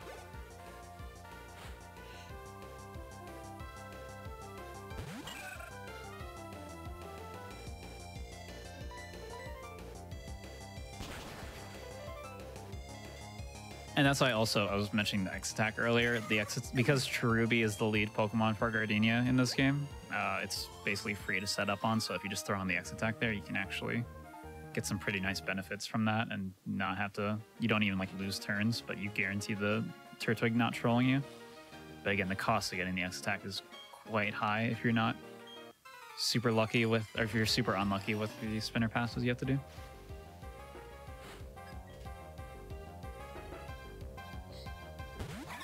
So it's insane how much they changed this gym between Diamond, Pearl, and Platinum. Yeah, the Plat version of this gym is just completely different. There's actually one less trainer fight, so I guess that makes it actually better. But the Plat one has like a super long animation, so I don't know. They're both not great, honestly. I had never seen the Diamond Pearl one until I watched a run of it, because I never played Diamond Pearl whenever I was younger. I only knew the floral clock face. Really? From Platinum. So I was very confused whenever I got here in Diamond Pearl. Yeah, I was the opposite. I played Diamond Pearl like crazy as a kid, and then I played a lot of Heart Gold and Silver, but I didn't play Platinum at all. I don't know. I think that was just like around the time I was like falling out of Pokemon. Yeah. So I didn't play Platinum for the first time until last year, and then I also just started speedrunning it last year too. And it's now like my favorite Pokemon game casually. It's so good. Good choice. The best music of all the games too. Not taking any, do not at me. Not taking any criticism on that. Yeah, I have mega nostalgia glasses for Platinum because it was my very, very first It was? game. Oh my gosh. Pretty much ever. I think this was like the first game I ever played was Pokemon Platinum. So. Oh, wow.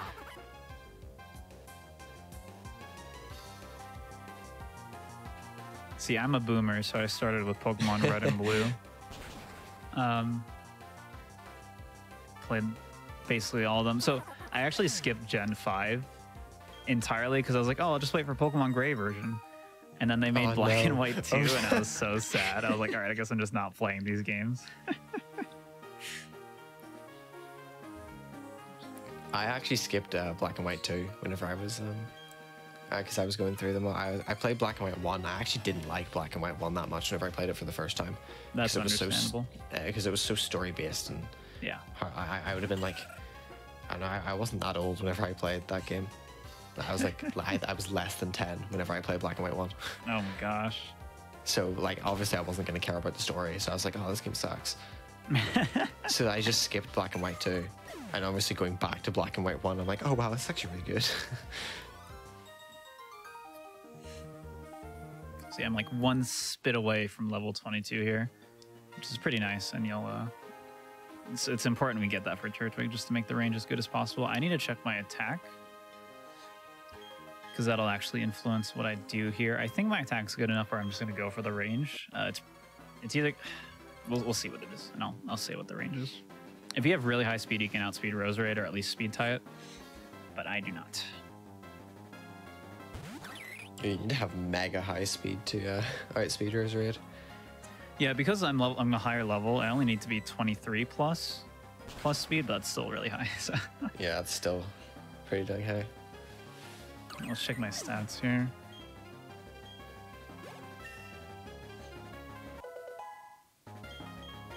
.41 is 11 out of 16 range. We're gonna go for it. That's not very high. No, it's fine. Don't worry. I'm sure we'll get it. Good. Again, No, if this you- misses, he can use Reflector, Withdraw. Both are time wasters, and we got it. Good. Yeah, we'll say easy. Time save. So we explained it last run too, but what would happen is if it used Reflect, Gardenia would heal the next turn. So that's a time waster and time loss because you have to do damage through the Reflect. So it takes like 2 turns to kill it, and then the Reflect is still up for Roserade, and it takes extra turns to kill that as well. So like getting Reflect there and missing that range probably loses you like 40 seconds. That was a good Gardenia fight. That was really good, yeah. That was better than your Manip fight. Because I didn't get Yeah, poisoned. it actually was.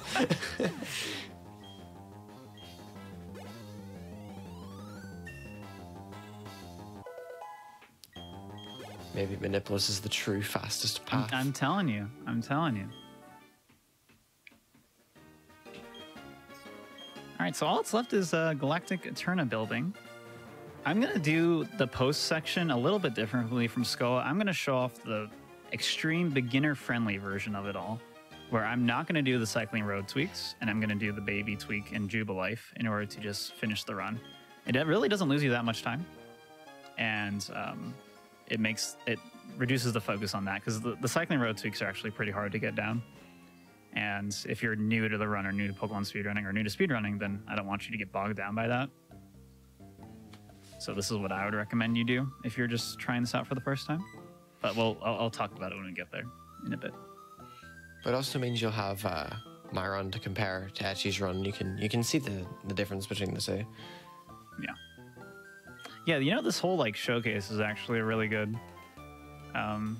guide to this like game and the glitches and the manip and all that stuff that we can point people to, which is really good. So we explained a lot of stuff. It's really good to be able to like compare and contrast the two, like pretty much side by side. Exactly, yeah. So I'm going to teach Cut here. Again, don't need other Pokemon for HMs. We're just going to teach it all to myself. I'm going to get rid of Ember.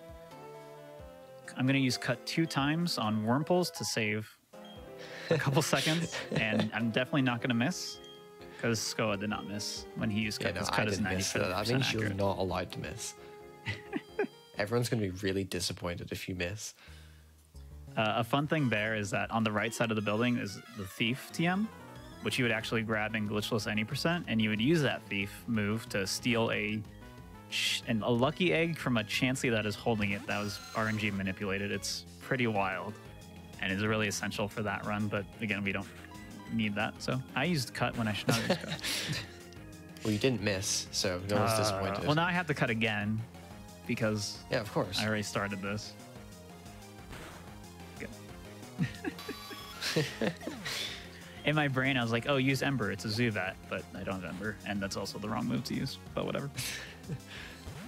Okay, this Gleammail can fake out. Hopefully it does not. Random AI, be nice. Good. Yes. We both got perfect fake out luck. Nice, yeah.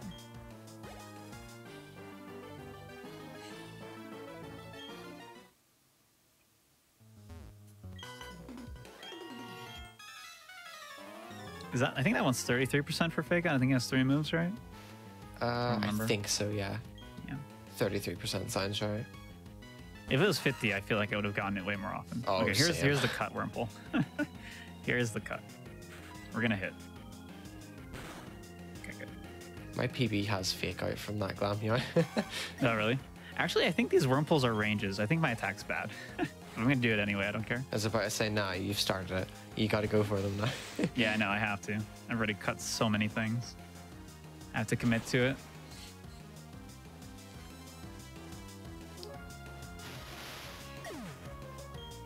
Again, any chance you can get to like save getting that super effective text is really nice if you can do it in a Pokemon speedrun, and is a very common thing to be aware of while routing and planning. It's something really random that just came into my head that I'm just gonna go off with and explain. So whenever you're just like, even in like a shopping menu, or even just navigating the bag, for some reason on the English versions of the game, there was a lot of lag whenever you're navigating the menu. But on the Japanese copies of the game, like the menus are like seamless. There's no lag at all. Oh yeah, as I mentioned during SCOA's run, but SCOA has world record for the minute category for both English and JP. What other version differences are there that are like noticeable? So unlike Gen 3, which has like a bunch of different variations with like the enemy trainers having different natures on their Pokemon, all the natures and the moves and whatnot that the enemy Pokemon have is the same between the two languages. The main differences come from the actual RNG manipulation process. After battles, there's some text boxes, like if there's text boxes after battles, RNG advances during those. But because the text speed in the Japanese games is like absurdly fast by comparison to the English one, you finish all the text boxes way sooner, so you either have to just wait or plan different movement. Yeah, and that's pretty much the only differences. Like it's minor, but it does affect, like if you were doing a Manipulous run, it would affect absolutely nothing. Yeah, I should get a Japanese copy because Japanese copies are just way cheaper than the English copies for any of these Pokemon games. That's another point actually I should bring up is for the community day that I mentioned earlier. I'll plug it again at the end, but you're free to join on emulator as well. So if you don't have like a DS capture card, don't worry. You're welcome to try it out. We have separate categories and leaderboards for different ways of playing these games. So if you don't have the hardware, don't worry about it. Yeah, because we appreciate that like pretty much no one is just going to have a DS capture card, given how difficult they've been to get for the past like 3-4 years. They're scarce and expensive, so it's not great. It's not a good combo. I'm gonna save here. Like Loopy, the dude that makes them, got like 100+ orders on the first day whenever he restocked. Oh yeah, it's crazy. It's like this demand is so high. So one of the capture card installers, Loopy, posted a picture of all the stuff he got, all the DSs sent into him to install capture cards, and he posted a picture of literally like over 100 boxes just like filling a room of DSs that he needs to install capture cards on. It's crazy. All right, so there's some variants here depending on your attack. Because my attack is bad, I'm gonna do Leer and then Flamo 3 times. Now, if I get knocked into Blaze, that does change things a little bit. Screech is okay. I might actually get knocked into Blaze then here. If I get knocked into Blaze, it will die. Now, that'd be sick. Oh, go! Really? Go for it. Dude, what are these fights? What is happening? If only you hadn't died. That's crazy. Dude. These are better than all the fights I get in Manip runs too. What is happening? That was really, really good. Okay. Cool. That's the last fight. That's the final boss of this run. And now we do the normal stuff to get our bike, and then things go off the rails, but not as off the rails as SCOA showed earlier. Slightly less off the rails, but slightly less. Again, you could do the glitches that SCOA did. That's totally fine. But I'm just going to show a very beginner-friendly way of finishing the run as intended. Because you'll notice that in my run, I did save before doing the tweaks. Because with the first and third ones, because you're on Cycling Road, it naturally pulls you down, which does help you if you remember that it's there. But if you forget about it, it can actually mess you up really badly, and it makes it really easy to crash the game whenever doing this stuff. So if you're new and you don't really understand it, or you don't really want to mess with it and risk crashing and losing a bunch of time, definitely just leave it and then come back to it at a later date. Yeah, the Cycling Road tweaks aren't necessarily harder than the other tweaks that you can do in any of the glitched runs of Gen 4. It's more so that because of that weird quirk of being on Cycling Road, you it might kind of take more time to like get the hang of it and get used to it, because they're just so different from the normal tweaks you would do. It's one of those things that, like, if you forget about it, you're done for. But if you remember that it's there, it actually does help you, because you would have to go down for those tweaks anyway. So Okay, so here's a difference here. I'm gonna actually register the bike. What Skoa did was he just talked to the bike stand near here and use that to get on the bike. Because I'm gonna get kicked off the bike because I'm not doing the tweaking. I need to register it so I can use it again quickly. So instead of doing all the tweaks, I'm just gonna go. I'm just gonna go straight down as Game Freak intended for now. yeah, because in Diamond and Pearl you have to run through these. Yeah, On in Platinum you you can can bike stay on the bike. And this is why you usually tweak on Cycling Road. This is one of the reasons, at least besides not having to hop off the bike, is this cutscene you can just skip completely. If you have to do the tweaks like a lot, if it takes a lot of attempts to do the tweaks, then it's actually going to be slower than just doing it like this.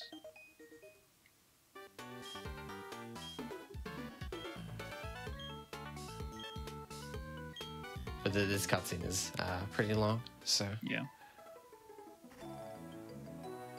As long as you're comfortable with the tweaks, then it's going to be faster. So, it just depends on how much practice you put in. So I'm going to repel here. Which, if you do decide that you're going to do tweaking, I would highly recommend you practice it quite a bit. Yeah. And again, I'm not going to do the hard version of tweaking. I'm going to show the baby mode version. And again, I'm going to go into slow bike. So if you press B, you go into slower gear like this versus the fast gear. So I'm just going to go like right around here, I guess, to set it up. You don't actually have to go all the way this side, but as long as you're just... This is how I usually visually line it up. And then I just go all the way right, down. Oh, not like that. Down and left, up. And what is this? What is happening? Save. Congrats, you saved on the correct tile, unlike me.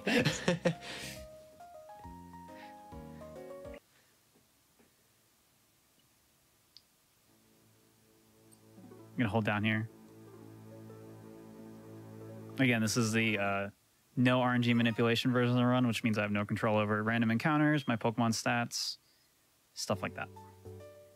This is a very beginner-friendly run that I highly recommend people trying out if you want to give this a shot. And get into Pokemon speedrunning. This is one of the shortest runs you can do, and you'll have the opportunity to do so on the 28th if you join our community Discord. So By the way, we're not in the Valstone store. What? We're not in the Valstone store, just in case you couldn't tell. Yeah. This is intended. This is normal. And I do one more save here. Again, going to buy some X items now that I'm in the store. Going to be really useful for beating Cynthia. Go left. Oh, that didn't work. Dang it. Okay, well, I guess we just have to fight Cynthia if we're ready at the Pokemon League. Hopefully Monferno can do it. I think Garchomp's only like level 68 or something, so... No, level difference isn't a problem. What's the problem? The problem is the fact that I have Cut, and I'm going to use Cut on Garchomp. Yeah, no, Cynthia can't possibly defeat us. Okay, I can't play dumb twice because I just did this like an hour ago, but this is we basically just glitched to the final cutscene, then we're going to start the Hall of Fame here in a second. So we don't actually have to fight Cynthia, we don't have to fight anyone else. This is going to be the end of the run when it cuts to black at the end of this, so 3, 2, 1, and time. Sub 110, wow, that's really good for dying. That is my second best time in this category, wow. Out of the 3 runs I finished. Cool. Awesome. So yeah, this is any % Manipulus glitched. This is the shortest Manipulus any % run you could do in DS Pokemon speedrunning right now. The notes for this aren't like available right now, but what's going to happen is, again, on the 28th, it is the 15th anniversary of Pokemon Diamond and Pearl. I highly encourage and invite all of you to join our DS PSR community on Discord. We're going to be doing a special community day for that. We're still planning out like the final details of like what time we're going to do things. But the plan is basically a series of any % races that everyone is invited to join no matter what your skill level is. Even if you've never done the run before, You can join a race. I'll give you the notes and make sure you kind of understand them. And everyone in the community can help you out as well. And then you're free to join and try it out for yourself. And then if you're interested in the RNG manipulation version of this run, I have a tutorial for that. And if you have any questions, you can also just ask in our community. More than happy to help. But I really want to get people to run Diamond, Pearl, and Platinum. They're my favorite Pokemon speed games, and they're always kind of been very intimidating for a lot of new runners. So hopefully stuff like this will draw interest. And if this isn't your cup of tea, maybe you like Johto more. The Heart Gold Soul Silver Manipulus route is one of the most beginner-friendly speedruns in terms of Gen 4 as well. So you can always check that out. You can just look at speedrun.com for those notes. But that's all I want to talk about. I want to thank Skoa for doing this pretty last minute. I really appreciate it for helping me out. Otherwise, I was going to have to do the Manip run, and Skoa is way better at it than I am. So make sure you follow him. And yeah, check out the RNG Manip tutorial if you're interested, and subscribe to my YouTube. That's it. All right, thank you very much, both of you, for coming on. Those were both fantastic runs and a great glitch showcase. Y'all did great. Thanks everybody for tuning in, and we'll see you all tomorrow with PB Precipice, which starts at 1 p.m. tomorrow. That's going to be Dangers showcasing some Super Mario Odyssey and showing off what PB attempts look like. We've also got the Retro Brando show at 5 p.m. tomorrow after PB Precipice, and Retro Brando is going to be showing off a variety of the speed games that they run. And as a quick reminder, you can find today's VODs for this show and the previous show, as well as any of the Hotfix shows and all of our main events. You can find that over at youtube.com/gamesdonequick. And you can also find highlight clips of all of our shows on GDQ Some of the Best Segments on YouTube as well. And if you're looking for any more info about any of the other GDQ Hotfix shows or any of the new show times, you can head over to gamesdonequick.com/hotfix. If you wouldn't mind sticking around, we're going to take a quick break here while we look for a raid target, and then we're going to raid them. So thanks again, everybody, and we'll see you tomorrow.